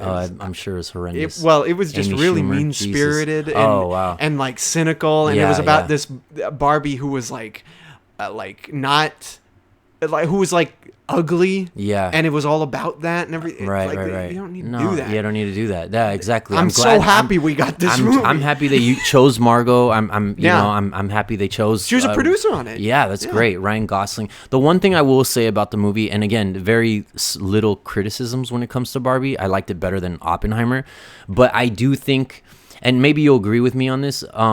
They had issues. You could tell, or at least, again, in my opinion, I felt that I could tell that they didn't know how to end it, and what I mean by that is that we didn't really necessarily get an ending. Like, we got the ending when she goes with the creator of Barbie, and that was cool. That was a cool nod. But right before that, which is like basically the ending, they just ended it with literally every character getting a monologue. That was the end of it. Yeah. Like, I learned this in this movie. And then they cut, and then, like, now the mayor of Barbie or whatever, she's like, I learned this. Yeah, then Will Ferrell comes on, and then he has his monologue. Well, I learned this. And then Actually, he didn't learn anything. He didn't learn anything. But you know what I mean? Like, they literally cut, like, okay, you have your monologue, and then you have your monologue, and you have your monologue. Okay, the end. We all learned things. Yeah. Now you walk off with the creator into the sunset. And that was good. But that, like, 15 minutes before, right before the very end of the movie, I thought was like, oh, they don't know what to do here. Those moments are probably what kept it from winning. Right, exactly. So, exactly. I appreciate the nom. Yeah, and everything. right. I would have been cool if it won. Same. But I get that American Fiction is about a writer. That's right. It's that story, so it's gonna. It has a better chance, and it's clever. It's clever also. Yeah. So, American Fiction. Yeah. Well, I gotta check it out. Yeah. There's a line in there in the trailer that got me dying. Really? When it's like the scene where he's pouring the ashes in the ocean. Oh my goodness! And that guy shows up, dude. Like, shut the fuck up, Philip. Yeah. Always been a fucking douche. I was like, that got me great. dying in the theater or in the trailer. Yeah, it was pretty funny. So, well, let's talk about best visual effects. Let's do it. Now, see, we talked about Godzilla, but let's talk a little bit about the other ones. Right. So, Godzilla -1 was nominated. Fantastic. Guardians of the Galaxy Volume 3 was nominated. Okay. Napoleon was nominated. I don't know about. Yeah. I don't know. The Creator was nominated, which I could imagine being a really strong contender. Again, I haven't seen Godzilla -1, but from what I've seen, it makes sense that it got the win. Yeah. But the Creator's visual effects were astonishing. Phenomenal. They were phenomenal. And then it was Mission Impossible, which I'm sorry to say were not phenomenal. No, they were not. It was a fun movie, but it was fun movie. Not the visual effects. I don't. Yeah. I wouldn't say that's the aspect, which is why we need to have an action category. That's what. So you know what I mean? If it's there, the only reason Mission Impossible is in this category is because we don't have a stunt category. That's why. Yeah, that's why. That's exactly why. You hit it on the head. I would say it's in between, or was in between, the Creator and -1. So I watch these VFX guys on YouTube, and they'll. Is it Corridor?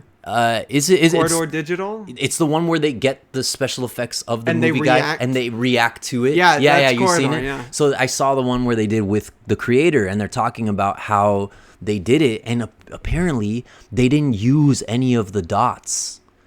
Oh, really? Yeah, they just acted. So all the robots that you see in the movie, that they're not robots, they're acting. Those are actors that you see as human in the acting, in the behind the scenes. Yeah. Because they were asking, they're like, whoa, how did you do this? You know how they go over it, and they ask the creator, like, wait, so what technique did you use here? Because they have their own theories, and they'll usually shoot out their own theories of how they think that was made. Yeah. And then the guy will either confirm or say, no, this is how we did it, right? And so they were saying, like, oh, you know, like all the dots and stuff, you know, you have to wear those suits. Like, you got all that for all those people? And he was saying, no. Those are actors. Even the child, that whole thing with the metal behind their neck, that's not there. They did it with like AI or somehow they just acted, and then they just completely. That's why it's so lifelike. It's so lifelike. All the robots act so lifelike because those are actual humans acting, and then they somehow digitally just made them robots. They didn't, without using the dot suits, the motion tracking. Yeah. Wow. So I don't know how, you know, I forget. I saw it like a few days ago, but if go check those guys out if you want to see about the special effects. So that's why I say it was in between -1 and creator hands down for sure. But I saw -1 and I think that's one. It deserves a win. Yeah, Over it deserves the creator. over the creator. Yeah, Wow. I would say. And but Now this ain't Godzilla. Yeah. Bias. That's what I'm saying. Is it? Maybe it is. Okay. It may be Okay. because I am very, very biased when it comes to Godzilla. Godzilla -1 may be my favorite movie of last year. So, okay. So Other than other than Spider-Verse. okay. So with the visual effects. Yeah. From what you know. Yeah. Regarding Godzilla. Yeah. Was it a mix? Because I know in like something like Shin Godzilla. Yeah. They did a mixture of the practical They did. and the, They and did. the CG and everything. Yeah. Was it the same case here where did they have a guy in a costume? I don't know, but it definitely looked like they had some sort of practical mixed with the CGI, especially when you see all of Godzilla moving around the city and destroying stuff. Like, I don't know, it seemed, when you see his face in the water, I know that's digital, but dang, it looks so good, man. It's so good. Anyway, so they got Guardians Volume 3, which unfortunately, I don't see it being like a serious contender between something like Godzilla and the creator. Yeah. Like the creator was incredible looking. Yeah. I really loved a lot of the effects work in it was the best. Guardians. Oh, okay, and it wasn't bad. No, it was not very at all. good. I mean, It was the characterization of Rocket alone was fantastic. It's fantastic and it's heartbreaking. The nomination makes sense. It does, but it's not going to break it. I'm glad that Godzilla at least took something. It's just a tough year for Guardians 3. Like, for VFX. Oh, yeah. You have these other contenders like Creator and -1 that are gonna win. You know what I mean? So it sucks. They're just good, bruh. It sucks. It just sucks when even you did really well, but like these other films just like God tiered it, and you're like, God dang it. Like, you know what I mean? Son of a bitch. Yeah, I can only imagine being the VFX guy. Like, dude, I really poured it out here, bro. Like, I really made a good movie, Especially when you hear about the way that the visual effects workers were being treated. Oh my goodness. Especially for Marvel. Oh my God. Yeah, being treated and then not to win. You're just like I was on strike half the time working, not getting paid. We're striking again. This is bullshit. It's crazy. Yeah. All right, let's talk about best documentary feature. Okay. Another one that we're gonna have to find a segue for. 20 Days in Mariupol. Okay. To Kill a Tiger. Bobby Wine, the People's President. Wow. 4 Daughters, and The Eternal Memory. I saw none of these. Yeah. Wow. Yeah. Which one won? The 20 Days in Mariupol. Oh, that's right. That's right. Yeah. Congrats. Yeah, congrats. Congrats to them. I watched 30 Days of Night. I did not watch this other film. Okay. I'm sorry, guys. Did you like it or? 30 Days of Night? Yeah. Oh yeah, it's great. Okay, cool. Yeah, cool. You've seen it, right? With the 30 Days of Night. Oh, the vampire movie. Yeah. Oh yeah. with my boy. What's his name? He was in Oppenheimer. Yeah, I was. Hartnett. Yeah, Josh Hartnett. Yeah, get on freaking dope. Yeah, he is dope. Vampires in Alaska, dude. Oh, and he was great in Oppenheimer. He was great in Oppenheimer. Really? Is that fool making a resurgence? He is. I hope so. He is. He better be, dude. Because that dude is talented. I was like, dang, he's really talented. He's really talented. And in 30 Days of Night, that's great. That's a fantastic movie. It's one of my favorite vampire movies of all time, I think. I think it is. Really, really good premise and setting, like the Alaska wilderness. Oh my and everything. goodness! It's night for 30 days. Yeah, and shit. It's really fantastic. I mean, come on, dude. It's great. Josh Hartnett. I like Josh Hartnett. He's awesome. Yeah. Even in crappy films. He's great. That's what I'm saying. It's like, dang, he does crappy well. He does well. You know what I mean? Like he's like that nice. Yeah. Nugget. Like that's you what can I'm saying. move from quality to quality. Yeah, let's go. Let's go. This is the Josh Hartnett. Yeah, Josh Hartnett. Yeah, exactly. All right, best live action short film. Okay. Let's do it. Another short film. Yeah. The Wonderful Story of Henry Sugar. The After. Night of Fortune. Invincible. What? Red, White, and Blue. So I'm biased. I haven't seen any of these, but I'm gonna go with Red, White, and Blue. I'm gonna go with Invincible because Yeah. I'm excited for the second half Oh, there you of go. season 2. There you go. But the wonderful story of Henry Sugar won. Oh, there we go. Of We're course. frauds. Yeah. Hack fraud. Hack frauds. Yeah. All right, best animated feature. Now I did see some of these. Okay. The Boy and the Heron. Let's go. Nimona. Which The Boy and the Heron is the last Miyazaki film. Yeah. Nimona, Robot Dreams, Elemental, and Spider-Man Across the Spider-Verse. Okay, so I saw all of these except Robot Dreams. So Okay. I saw Spider-Verse, I saw Elemental, I saw Nimona, I saw The Boy and the Heron. The Boy and the Heron won. Yeah, The Boy and the Heron won, and I'm not pissed at that. Mm-hmm. I'm not mad. I think I had this one on my parlay. But I didn't think. I thought Spider-Verse should win. I'm biased, you know. I'm a Marvel fan. I've read comics all my life, and Spider-Man 2099 is one of my favorite characters of all time. So I'm a little biased, but I just think if we're talking, no, it's hard. But again, see what I'm not saying Boy and the Heron didn't deserve to win. I had it in my parlay. I thought it was gonna win because I didn't think they were gonna give it to a Marvel movie. I mean, you can see why it won. Yeah, you right. know, like right. That's what I'm saying. The Miyazaki films are they are another echelon. They have a very specific place in film history. That's what I'm saying. You know, and him this being his last film. Yeah. You know what I mean? Like they were gonna give it to him. Yeah. And so that's why I put it on my parlay. I just think what they did with Spider-Verse was just so fantastic. It's so, like, we're talking about next level. I think it's innovative when it comes to animation. Boy and the Heron, we saw fantastic god tier Miyazaki, which again, I'm not pissed that it won because what I just said, that deserves an award. You know, if god tier Miyazaki, you deserve to give it an award.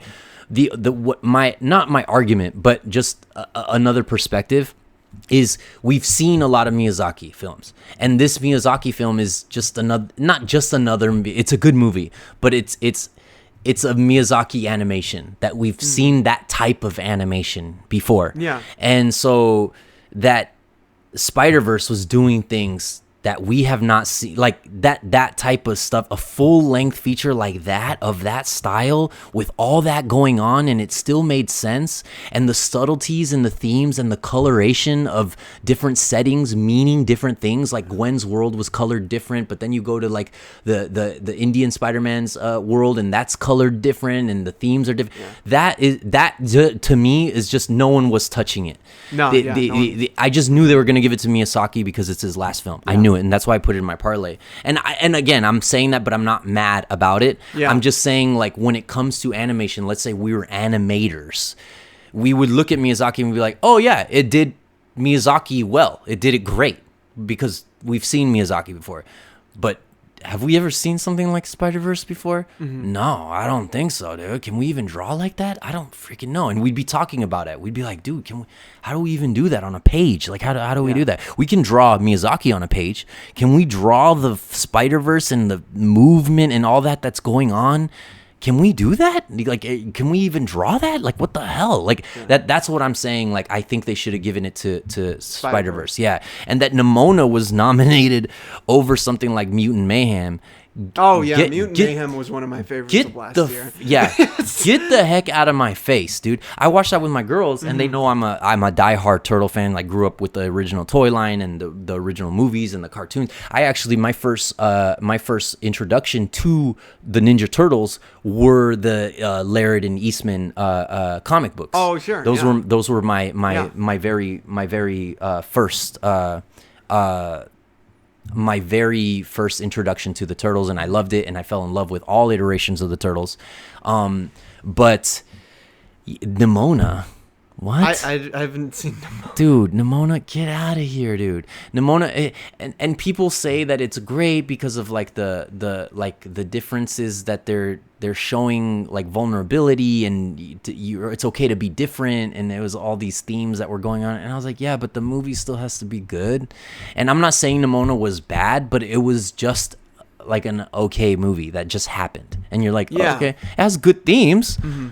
but good themes, that makes it a good animation movie. Like what you know what I mean? Like what does good themes mean? Like that doesn't. The thing about this is that I completely agree with The Boy and the Heron, having seen it myself also.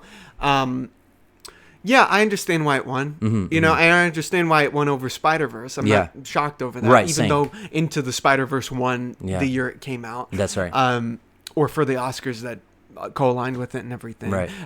But you know what's Across the Spider-Verse, I was just more emotionally connected to that film than The Boy and the Heron. You know, like I just cared more. That's what I'm saying. Maybe that's the comic book side. Yeah, but right. That's why it's hard to separate that, right? It is hard to separate it, but I also don't want to. Yeah, with a film like come that. on. You know, because why should we have to? I don't think we should have to, especially since like I'm convinced that after watching that film specifically, and it's part of the kind of the DNA of that film is that Spider-Man specifically as a comic book character, along with characters like Batman and Superman, are some of the few in terms of their stories that rise up to a mythological status. Agreed. You know what I mean? Agreed. And like the tropes, quote unquote, like seeing Spider-Gwen interact with her dad, you know, and dealing with the weight of responsibility. Wild. You know, it's a classic.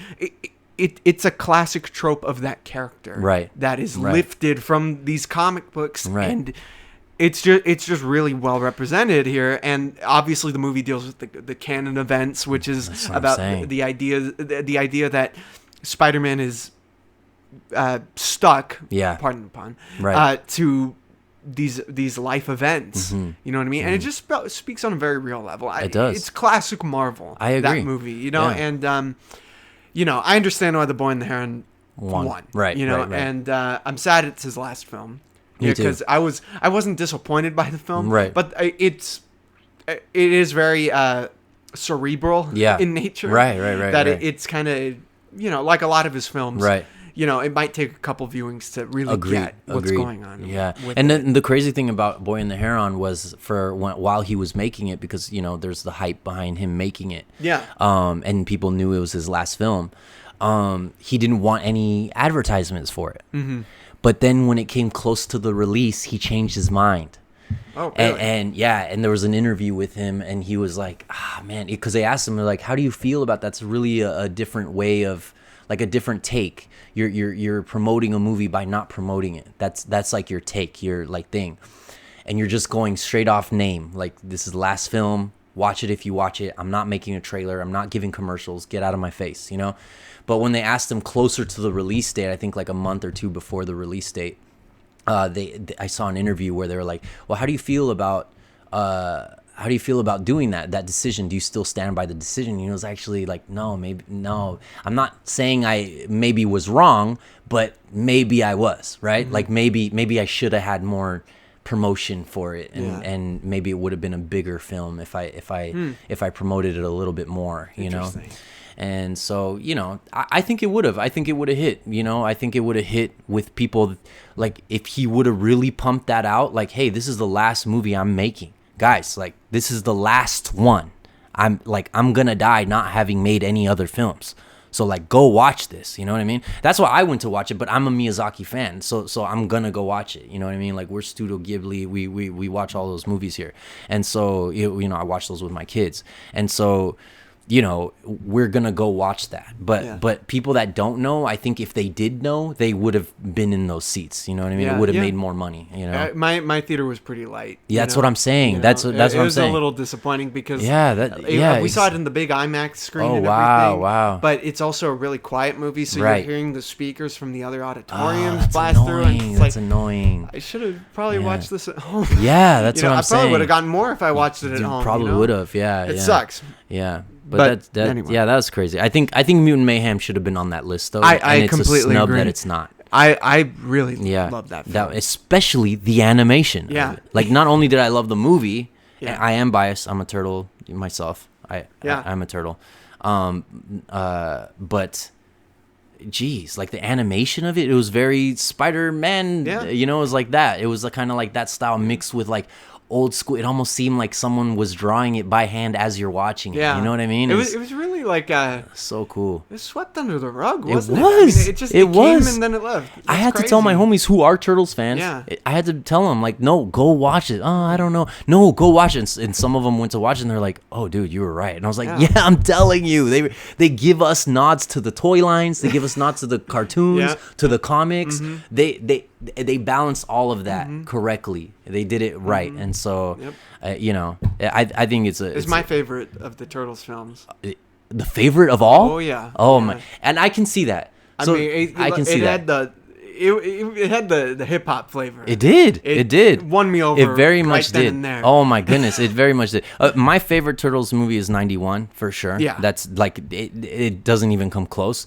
But Mayhem is right there in third place. What's two? A Secret of the Ooze. Oh, for Christ's sake. What other one's better?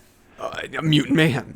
Well, other than Mutant Mayhem, I like the TMNT one that they did. Oh no, the animated one. Come on, get out. But to of be my fair, face. I like it mainly for the fight scene with Leo and Raph. Yeah, that's it. That was really well done. That's it though. It was really well done. It was really well done. That's what saves it for a lot of people, I think. But the rest of it, I was like, what are you doing? And Chris Evans. Yeah, but Casey Jones. I thought the story was whack. Like I didn't care about the villains. It was like an episode of the show. But the villains, the other dimension, that was whack. There's Bebop, Rocksteady, and Shredder, and maybe the Fly.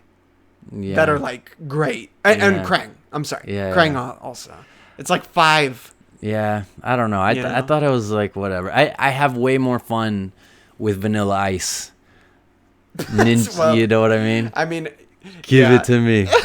I was dancing in the theater for that, man. You should have been in there, man. I'm telling you. You couldn't stop me as a kid. Don't take me to the theater. Go, Ninja, I was go. What, bro? I'm telling you. You know, we laugh because we get all crazy for these Marvel films. Yeah. I was doing that in 91. I was doing when these dudes were kicking and punching. I couldn't sit on my seat. I'm kicking the front of my seat. You know, like I'm kicking. People hated me. I'm like, I'm doing karate right there. Like, what are they gonna do? You're doing what are you gonna? Arts yeah, right exactly. there. What you want some? You want to fight me? For my nunchucks. Yeah, exactly.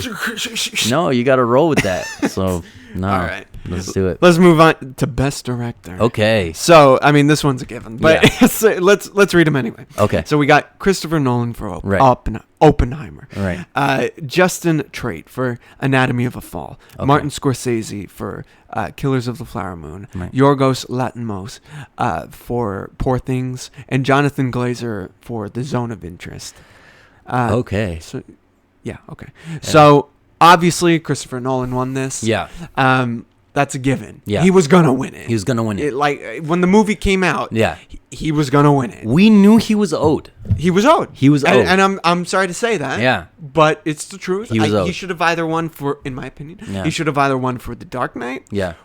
Or Inception. Yeah. And maybe Interstellar.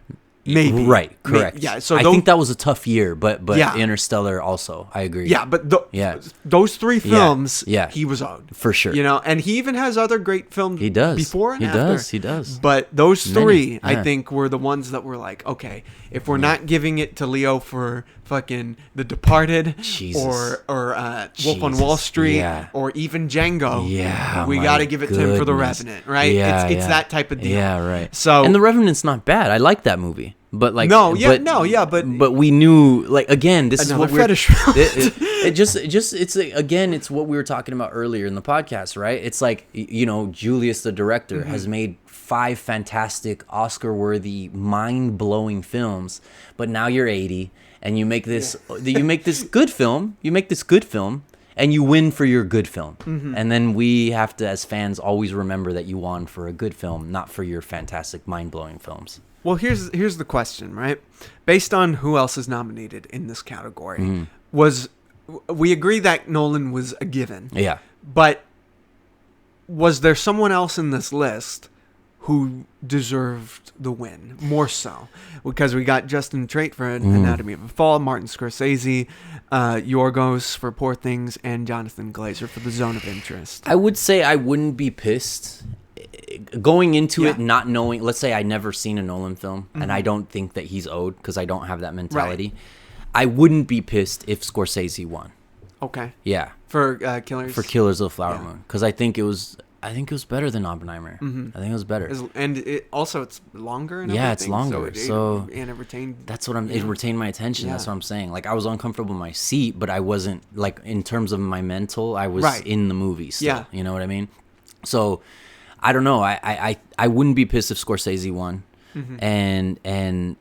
But... Again, I already, like you said, when the movie came out, Oppenheimer, even before I saw it, I was like, this fool's winning an Oscar for this. Like, I was already telling everybody. I was like, he's winning an Oscar. Oh, but what about Scorsese? What about other movies? You don't know other...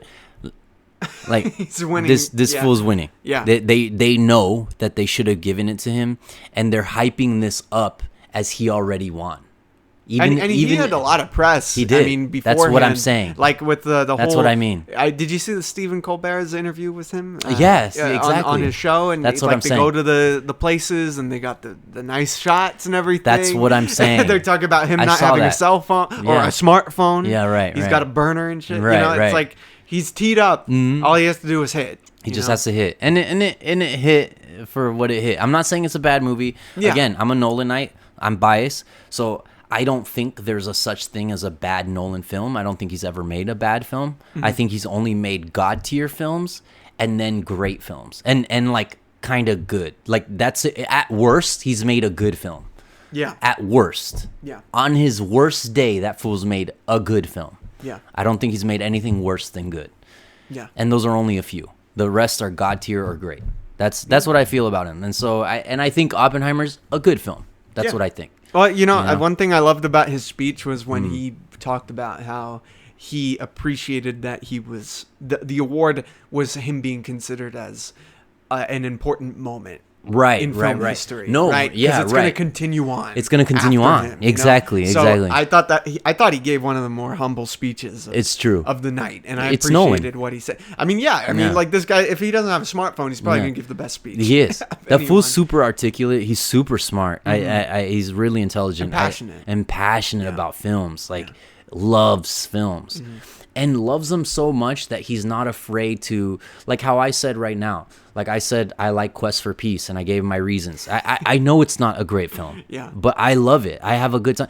And I'm not going to argue for it being a great film or the best Superman film. That's not what, but if we're talking about which one I had the most fun in, it's that film. And when you talk to Nolan, I've seen him in interviews when he's like, dude, I love all the Fast and the Furious movies. Oh, yeah. And so that's what I like, that he can separate that, like, the technical ability of a film versus, like, how much fun I'm having in a film. And then he knows when you're rating to, like, mix the two. You know what I mean? Yeah. So, like, because there's certain movies where, like, Citizen Kane, great movie technically, right? One of the greatest of all time, arguably, right? But it's boring as hell.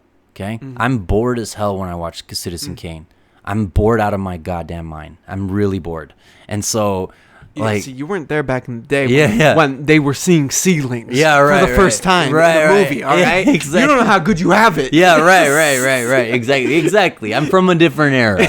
These damn kids. These kids nowadays, with their ceiling fans and shit. Yeah, Citizen Kane. It doesn't hit for me. Like I'm not entertained watching that movie. What's interesting about that is that I feel like the reasons that Oppenheimer won were that about it being very much, it feels like an Oscar pick. Yeah. But the movie isn't trying to be like that. That's what I'm saying. The movie is very authentically to itself. Yes. Yeah. Yes. I agree. That's why I'm not pissed about him being, same. Winning that. Same. But, and also I didn't see the other. Many of the other. Oh, okay. So, I get it. Yeah, right. All right, so let's get to Best Supporting Actor. Let's do it. So this was a big one right here. Right. So obviously we had Robert Downey Jr. for Oppenheimer, Mark Ruffalo for Poor Things, Robert De Niro for Killers of the Flower Moon, Sterling K. Brown for American Fiction, and Ryan Gosling for Barbie. Yeah. Now, this is a really interesting pair up of performances. Yeah.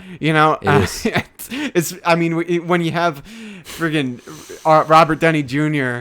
as Louis Strauss and then Barbie Ryan Gosling as Ken. It's range. Yeah. Yeah. And I wonder what criteria how do is you being choose? voted Exactly. upon. You know? Right. But obviously, Robert Downey Jr. won, Mm-hmm. and it's his first Oscar. Right. And he went up there, and he was Tony Stark once again. He was. Tony Stark was resurrected. Yeah, he was. And then I'm Iron Man. I'm surprised they didn't say that. That's what I was waiting for. I was like, he say did it. the peace thing. Yeah. You know, I was like, say it. He should have said it. Yeah, he should have said He it. really should have said it, but He should have said it right before leaving. Like, it turned back to the mic and been like, Also, and I'm Iron Man. I am. Yeah, exactly. Keaton Like, did that at a college speech. Oh, there he you did. go. Yeah. He said, "Did you I'm see Batman. that?" He's Yeah. like, "I got 2 words for you. I'm Batman." Yes. Yeah. And Hugh Jackman ended his opening number at the Oscars. That's right. Yeah, it's just, I'm Wolverine. Yeah, right. Yeah, you are. Yeah, You're you fucking are, Wolverine. dude. Own that. Yeah. Own it. If Robert Downey Jr. is going to do the peace thing from come on. Iron Man, Come on. he's going to be presented Yeah. by Sam Rockwell. That's what I'm saying. Why don't you What? just say it, dude? I am Iron I was like almost expecting it, and then he didn't. And I was like, like my ear didn't get that satisfying moment. You know what I mean? Well, But it was great. Yeah, he had that persona and everything. Right. He has a weird stride to him. Yeah. I mean, it's cool, you know. Whatever. I bet on him to win. Well, it was an obvious. It was obvious, but it was also, I think, deserved. Yeah, you know. agreed. He had a little awkward moment up there. You know what he kind of got some grief for. That's right. With that's K Kwan. Oh yeah, what was that? What did he say? Well, he Something? just like didn't. It seemed like when he went up there and he took the Oscar from him, he didn't even acknowledge him. He didn't even look at him. He was like, Yeah. "All right, thanks, Sam," Yeah. and the other fellas. Dang, But then yeah. they took a photo together Right, afterwards, right, and it was right. all cool. But Yeah. it was a little weird. I'm Right. sure getting called up there has got Is to weird. be like a big rush. Right, And you right. you have to have this face of like confidence. Yeah, right. Like Right. he does. Yeah, right. So, you know, it deserve it win. Yeah, I agree. know? I agree. How would you feel if any of these other guys won? So I didn't see the Mark Ruffalo, the Poor Things. I wouldn't be mad at that if I saw a performance that was good. Sterling Brown, no, he wasn't gonna win. Robert De Niro, I really liked his performance. I thought that was great. I just didn't think it was gonna top a Strauss. Like that was. Yeah. Even though most of the Strauss stuff happened in that last hour that I didn't like, that's not what we're rating. We're rating his performance as his character. Yeah. And if we're grading that, we're not grading the movie in this category. We're grading Robert Downey Jr. performance as a supporting actor. And that he killed. I think he deservedly needed to win. I wouldn't be pissed if De Niro won. That wouldn't piss me off. And I also wouldn't be pissed if Ryan Gosling won. Yeah, for me it was Yeah. really it's funny the spectrum of performances here. Yeah. But for me, I didn't see Killers of the Flower Moon. Right, I right, really right. want to, and I Right. will. But it was between Robert Downey Jr. and Ryan Gosling. Okay. Because Okay. I could have easily seen Gosling winning. Yeah. You know? But I'm also glad that Robert Downey Jr. won. Right, same. Because his performance was, I think this role was something he really needed. Right. After, like, we were just talking about it. He's Iron Man. He's Iron Man. You know what I mean? There's Yeah. not going to be another Iron Man. Yeah. There probably will be, but there's not going to be another one like him. No, there won't be. It's like Christopher Reeve as Superman. Yeah. It's just synonymous. Or Jackman. As Wolverine. Yeah, you know, right. or Toby as Spider-Man. even, Right. So it is just a synonymous performance. We've known him for over a decade at this point as Iron Man. A whole generation grew up watching him just for Iron Man. Right. And to see a performance like him as Louis Strauss. Right. It was pretty incredible. It was incredible, man. You know? It was incredible. It was something else. That's why I'm saying, like, I can separate the hour of uncomfort that I was having with just judging his performance. Yeah. His performance was freaking phenomenal. The one thing that I wouldn't be mad if Ryan Gosling won is because ask another actor to pull off Ken. Yeah. Who could? You know what I'm saying? Yeah, I don't know. I mean, I could. Yeah, that's difficult. That's because difficult. It's not just a pretty face No, you need. You no. need someone who's funny. Yeah. Someone who they needed has comedic timing. Yeah. They needed to not take themselves too seriously, but still kind of seriously enough to pull off the role. And how do you do that in that movie? Someone who could play pathetic really well. Yeah, also, right. You know, but still and dumb, but like that it makes sense. Yeah, and I don't know. He was really perfect for that role. He was perfect for the role. I mean, look at his performance. The performance of that. I thought Simu Liu was great in the movie. I thought he was so fantastic. Ncuti Gatwa, dude, who's the new Doctor Who. He's in there. He's in that that's film. right. That's right. So I was glad to see him in when they did the I'm Just Ken. Yeah, they brought him back. I was like, I know. I was cheering. I was like, hey, Simi. Yeah, Simi. He's there. So I'm glad that they all came back and they did it. But yeah, Ken doing the song, doing the performance throughout that movie. How do you act in that world? Yeah. Like you gotta act. You really gotta act in that. Yeah. I know it doesn't seem like that because we're talking about Barbie and like the world that it's set in, but dude, like again, how do you pull that off? How do you pull off this silly world, silly character, but also he's really going through a heavy journey of him with finding himself. Yeah, you know what I mean? Insecurities. Yeah, insecurities to the brim. You know, mixed with confidence or trying like a false confidence. Yeah. Like how what? Like I don't know. I think that's ask He's a riot. Ask De Niro to pull that off. You can't. You can't. Even back in his prime, he wasn't gonna do it. De Niro to play He wasn't gonna do it. There's no way. There's no way. They would like the closest thing would have been like what? Like Paul Newman maybe? Steve McQueen? Paul Newman. James Dean. James Dean? Yeah, maybe. But I don't know. Would he even step into a role like that? That's what I'm saying. Yeah. Is like Ryan has that talent of a De Niro. He has that talent. Mm-hmm. He's like that good, but he also can not take himself that seriously and then pull that off with that talent. One thing I'll say is that what I wish the movie did was I wish Michael Keaton had a cameo because he voiced Ken in Toy Story 3. Oh, that's right. He did. And he was hysterical. Hysterical, dude. And speaking of which, we have to bring up the best moment from the whole Oscar show. What is that? When Schwarzenegger and Danny DeVito were up there. Twins. The twins. But more importantly, Batman's villains. And then dude, the Batman, that son of a bitch. Yeah, it threw me out a window. And then they cut to Keaton, and he looks pissed. He was, god damn. What was wrong with Keaton? He was just like, he was playing. He was Batman. Yeah, he's Batman. He was Daniel. literally. That's literally. I think. Because it was.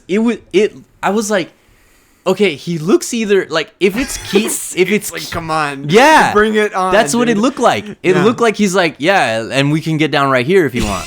Like it's like, wait, they're not really still villains. Like, yeah, like you didn't even face one of them. Yeah, that was Clooney who did that. Yeah, what are you doing? Like, why are you so pissed? Crazy, dude. He looked like he was looking at them like you belong in prison. You know what I mean? Like you guys belong in Arkham Asylum. You want to get nuts? Yeah. I wanted him to say something but he had that Keaton look like if the bat signal was behind him. He had that he look. did. He had that was look. even dressed like Bruce Wayne. He was dressed like Bruce Wayne. He was dressed like Adam West. He was. Bruce Wayne. He was. That's one thing that was bizarre about it. It was bizarre. It was like, honestly, I wish the way they would have wrapped that skit up was they, like Schwarzenegger was like, "That's not the Batman. That's Batman," and then it pans to Clooney. I thought that would have been like they're sitting next to each other. Oh that my goodness! Because hey, they did it in the Flash. Two Batmen on screen meeting each other. Yeah. Who wants to see that? Yeah, right. We had 3 fucking Batmen in one movie. And they didn't interact. And they did not interact. And the Oscars wasted that opportunity. Wasted it. But it was still funny. It was hilarious. Schwarzenegger saying, I want it on his tombstone. Yeah. I want it on a shirt. Yeah. Batman, that son of a bitch. No, we need to sell the merch. I know, that's the thing. Get DeVito to wear one. Yeah. Millions. Dude, I'm surprised they didn't make an ice pun. Yeah, right. They needed to. They needed to. Or a twins joke, I thought. You know, nice to see you, Batman. Yeah, nice to see you. Once again, it is a cold hell. Yeah. Something like I don't know. Yeah. But that was God. That was the best part of the whole. That the really whole was. Oscars. Yeah. That took me back to like you know, when Seth MacFarlane was hosting, it was did the cutaways and stuff, and it was really fun. And because seeing Keaton have that look on his face, that kind of made it. That made it. Yeah, I wanted to see. Yeah, it made me regret every time we've seen, because I know you love Keaton as Batman. He's my Batman. And I really love him as Batman also. He's my Batman. But I feel that every time we've seen him in a movie as Batman, he's kind of been wasted. What? What are you talking about? Like, the movies aren't about him. Yeah, that movie's not about him as Batman. Dude, come on. I need a movie that gives him. I was hoping The Flash would do this. Yeah. Where they would really utilize him in a way that I've been waiting for. Right. And the fact that, you know, there was that news recently about the canceled Batman Beyond film and stuff. Oh my goodness, so stupid. So stupid. I really don't see why they won't do a Batman Beyond film with Keaton as Bruce Wayne. Just an Elseworlds. Yeah. Because they're having the whole Elseworlds. Who would you get as Terry McGinnis? That's interesting, because at one time I would have said Steven Yeun, but he's a little too old now. Now he's too old. Probably that guy from the May December film. No. Yeah, he can pull it off. Nah, that fool has too much of like he has like a Farquaad face. You know? Well, you know what's funny is that I think they modeled, I don't know this for as fact, but that Batman Beyond came out in the 90s, and it was very much like of the time and stuff. It looked even like, the intro. Yeah, it was the intro and everything, but the model of Terry McGinnis looks like Leo. It does. Yeah. It does very much so. Yeah, but you know, now he's way aged. Too. Now I would put some, I don't like saying this, but maybe a Timothy Chalamet. Maybe would be able to pull it off. I would want an Asian actor. Asian actor? Yeah. But then see, and I would say Assam from Warrior. I don't know if you've seen that, but he's a little too old too. Because we want a younger guy, right? Yeah, I would want a younger guy. Yeah, I would want a younger guy. But then who plays? I don't know. We'll let the commenters right figure that out. For sure. But Michael Keaton needs to come back as Batman. Yeah, and I thought they were either gonna do a Batman Beyond or maybe finish the trilogy after the Flash movie. Oh yeah, I thought they were gonna be like, oh dude, because I didn't like the Flash movie, but the best part of the Flash movie is the Keaton parts.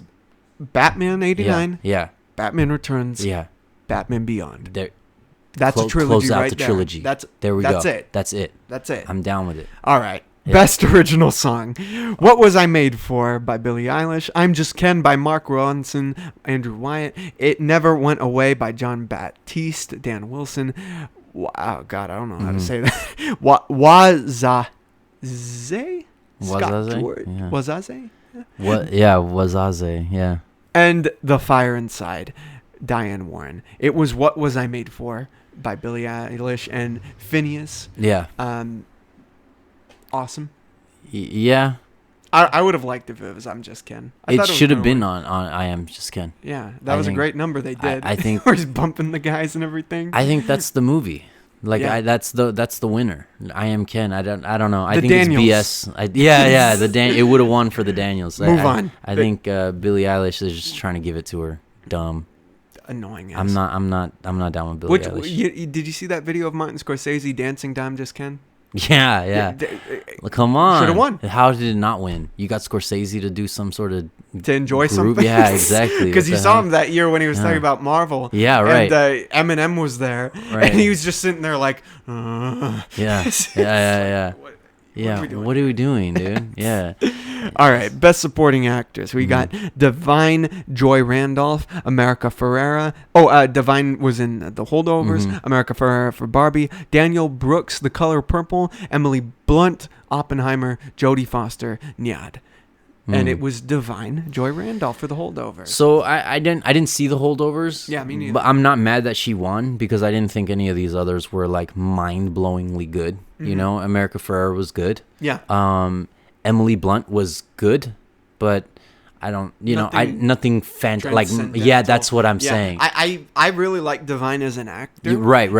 I'm sure her performance is probably. I've seen some clips actually. Okay. And I really like what she's doing. Okay. And she's really good in Only Murders in the Building. Oh, okay. The Steve Martin Short, Selena Gomez. Yeah. I didn't see that. It's really fun, and she's that a looks detective fun. I wanted to see it. Oh, You should check it out. Okay, yeah. I did want to see it. Well, she's that a looks great interesting, actor. and she's in it. Yeah, she's in it. That's cool. She's hilarious in it. Dude, yeah, that's what I'm saying. But that's why I want to see the Holdovers, because Yeah. you know, everyone's talking about it, and I don't know. I just feel again, when she won, I was like, oh, maybe I should check that out. Yeah. Because again, like I said, these other actresses, not that they were bad, but none of them blew my mind. Mm-hmm. So then, you know, we go with Divine, you know. Well, I'm gonna have to wait until the holiday season because it is a Christmas film. Okay, there so we it go. would be a little weird. Watching Okay, it. yeah, just random, Yeah, like just in June. You know what I mean?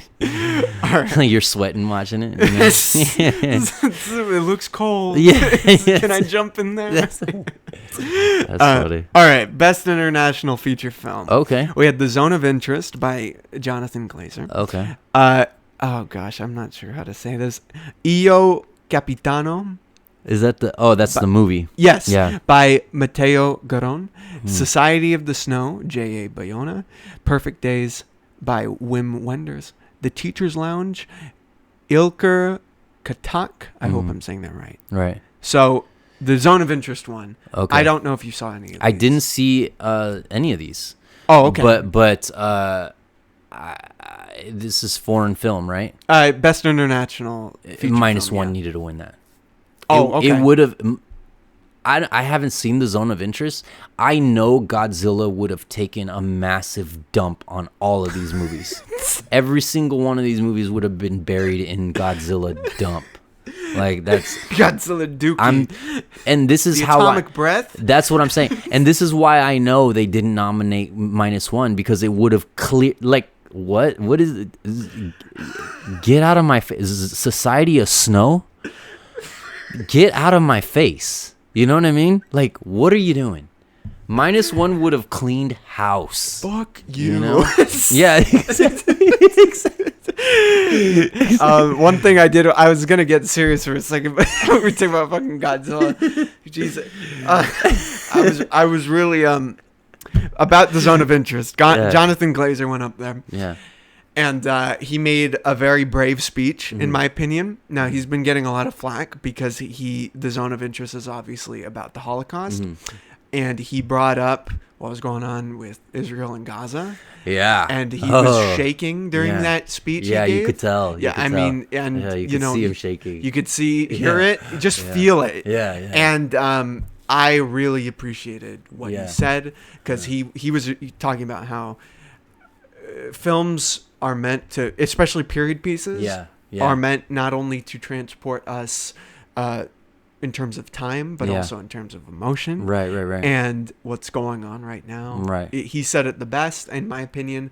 I commend him for what he said. Right. But isn't that crazy? We're calling this fool brave for just saying the right thing. No, yeah. Like, you know what I'm saying? Exactly. It's like, that's how crazy what time we live in. You could say something like I said, like absolutes. It's wrong to be doing this. Yes. You're brave for saying that. No, how am I brave?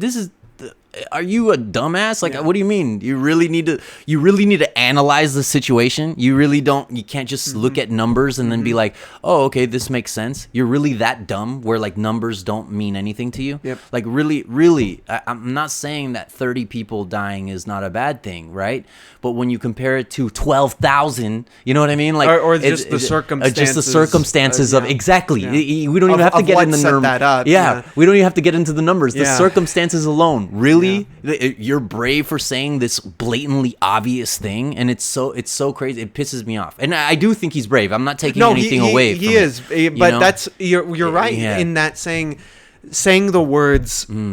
Calling for a ceasefire. Right. You have to be. Jeez. Like, you're going to get some grief for saying that, you know? Especially in that environment. Oh, yeah. Balls. I mean... It's crazy. And you know what's crazy is that we grew up, like he said, about movies, right? It's wild because there's so many times that even we as Americans, right? Like we all watch Star Wars and we side with the Alliance or we side with the Rebellion, right? And I don't know if I necessarily side with the Jedi, but we side with the Rebellion, right? We watch Dune, we side with the Fremen. You know what I mean? And then in our real life, like, we think we're the good guys. We're the Empire. Like, what do you mean? You know what I mean? Like, what are you rooting for? What are you confused about? Well, all you can do is protest at that point. That's what we'll do. We'll protest. Absolutely. Yeah. But I'm talking to the people that watch those movies right next to us, and they cheer for Luke, and they cheer for the Fremen, and they cheer for whoever else the Resistance is. You know what I mean? And then in real life they forget all the complexities of good versus evil. They just forget it. 5 seconds ago we were reading a comic and you were rooting for the good guy, and then now here we're having a topic of politics and you really don't know. You're confused now. You forgot what we read 5 minutes ago where you're rooting for Spider-Man. Now you're rooting for the bad guys. Really complicated. It does. When we're the ones paying for. That's right. That's crazy. That's wild. Because look. Last thing we're gonna say. Yeah, right. And then we're gonna move on because it's gonna get really crazy right now. Sure, but I don't like that. Yeah, right. And I know you of don't course, like of that. course, yeah. So hey, Yeah. Kudos to Jonathan Glazer. Kudos. I'm glad he won. If anything, we got that out of it. Yeah. So it's good that Godzilla was not. That's right. That's nominated. Yeah, that's right. All right. Best Actress. We got Emma Stone for Poor Things, Lily Gladstone for Killers of the Flower Moon, Annette Bening for Nyad, Carey Mulligan for Maestro, Sandra Hüller for Anatomy of a Fall. Emma Stone won this for Poor Thing. We kind of talked about this a little bit. You expected it to be Lily Gladstone. Yeah, I did. Even though I hadn't seen the film, that would have been really nice. Yeah, it would have been nice. You know? And it would have had... I'm 100% sure her performance is phenomenal in that film. It is. But that would have sold me even further. Into watching it sooner. Right, you know what I mean? Right. That it's... y'all talking about diversity. Yeah. Let's put your money where your mouth is. Because remember when Brando sent his chick pick up his Oscar? That's right. And she was treated like a pariah. That's what I'm saying. It's crazy. So it was wild, bro. And that's crazy. That was a statement. And what's crazy is that I feel, again, the Oscars I never thought are like super legitimate. Right. But I think that the way they thought of it, the Oscars, they thought, well, we gave her a Golden Globe. Right. Like, so just give it to Stone. There was alcohol at the Golden Globes. Yeah, exactly. So, what's the problem? What I mean? Yeah, that's what I'm saying. Well, Emma Stone was good. It was good. It was a bizarre experience watching that film. I'll wait to talk to you about it after you watch it, because there's a certain line where she's like, what a beautiful... Oh my God, dang. And she's acting. It's like, let me put it this way. If you were laughing during I Am Sam. Oh, yeah. She's going to make me laugh? You're going to laugh for a couple acts. Okay, cool. Okay. I'm excited now. Yeah. That's what makes me excited. Emma Stone, so good. Oh my! Can't wait for that Spider-Gwen film. I can't wait to see the behind the scenes where she's like, my inspirations. And it's like, oh, who? Ben Stiller, Sean Penn. Oh my God. Oh man. Cuba Gooding Jr. Yeah, give it in radio. Ignores Leo's. Just says the greatest. Oh, see, that was touching. That was great. Right. So okay. Best Actor. Let's go. Now we know what this is. Yeah. But let's go in order. So we got Jeffrey Wright for American Fiction. Let's go. Coleman Domingo for Rustin. Bradley Cooper for Maestro. Paul Giamatti for The Holdovers. And Cillian Murphy for Oppenheimer.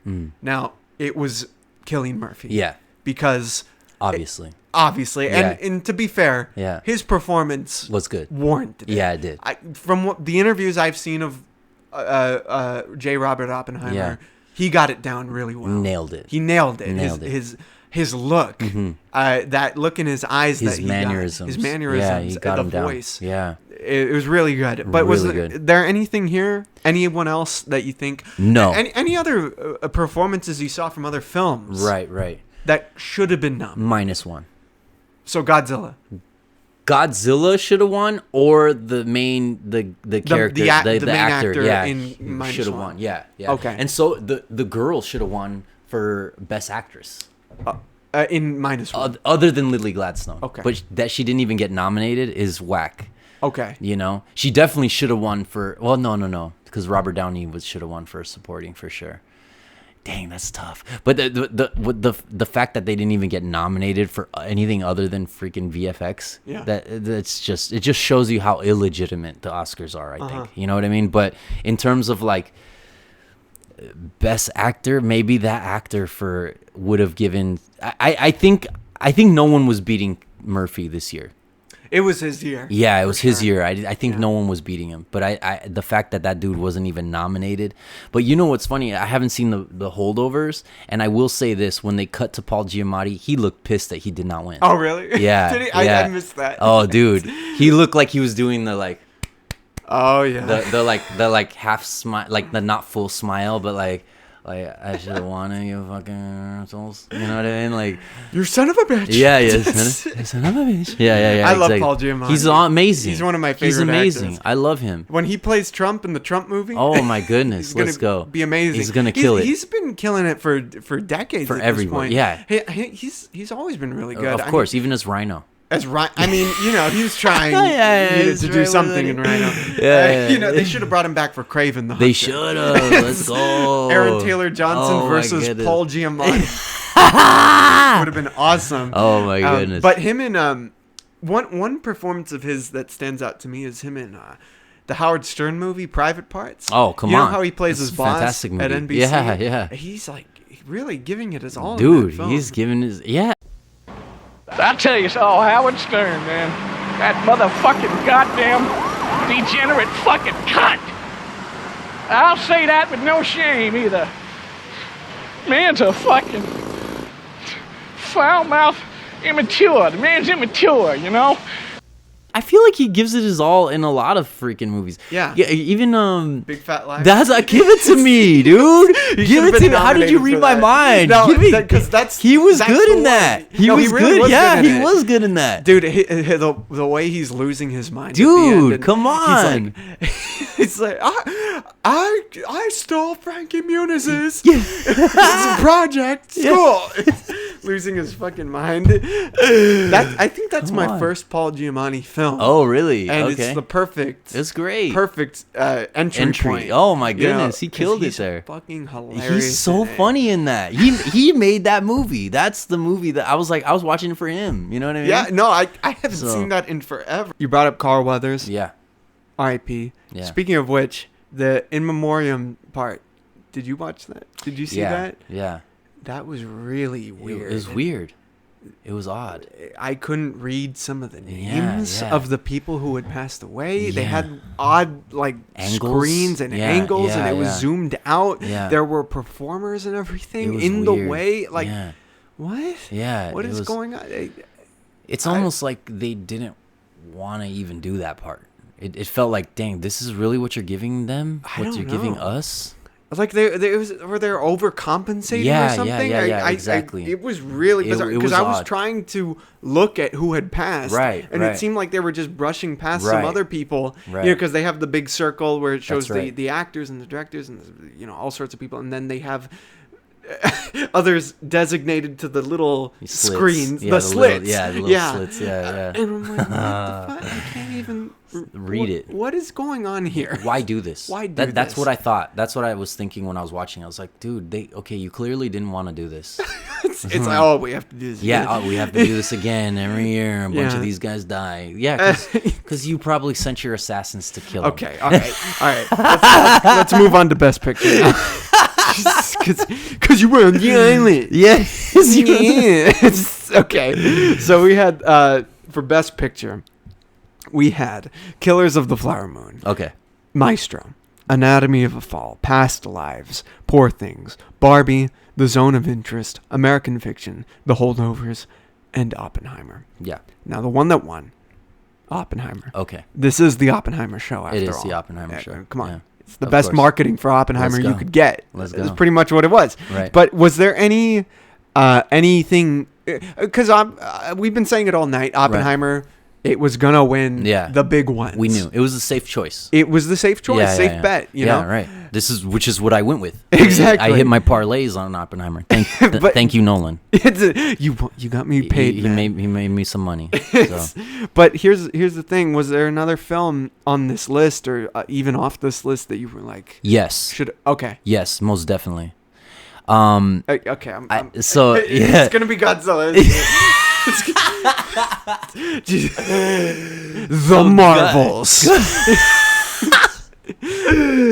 Oh my goodness, the Marvels, bro. I'm so happy it didn't get nominated, and they spent that much money on this. Well, what was the movie you were gonna bring up? So, Godzilla would have taken a dump, an atomic dump on all of these movies. It would have put out that stupid weak bomb that Oppenheimer let off.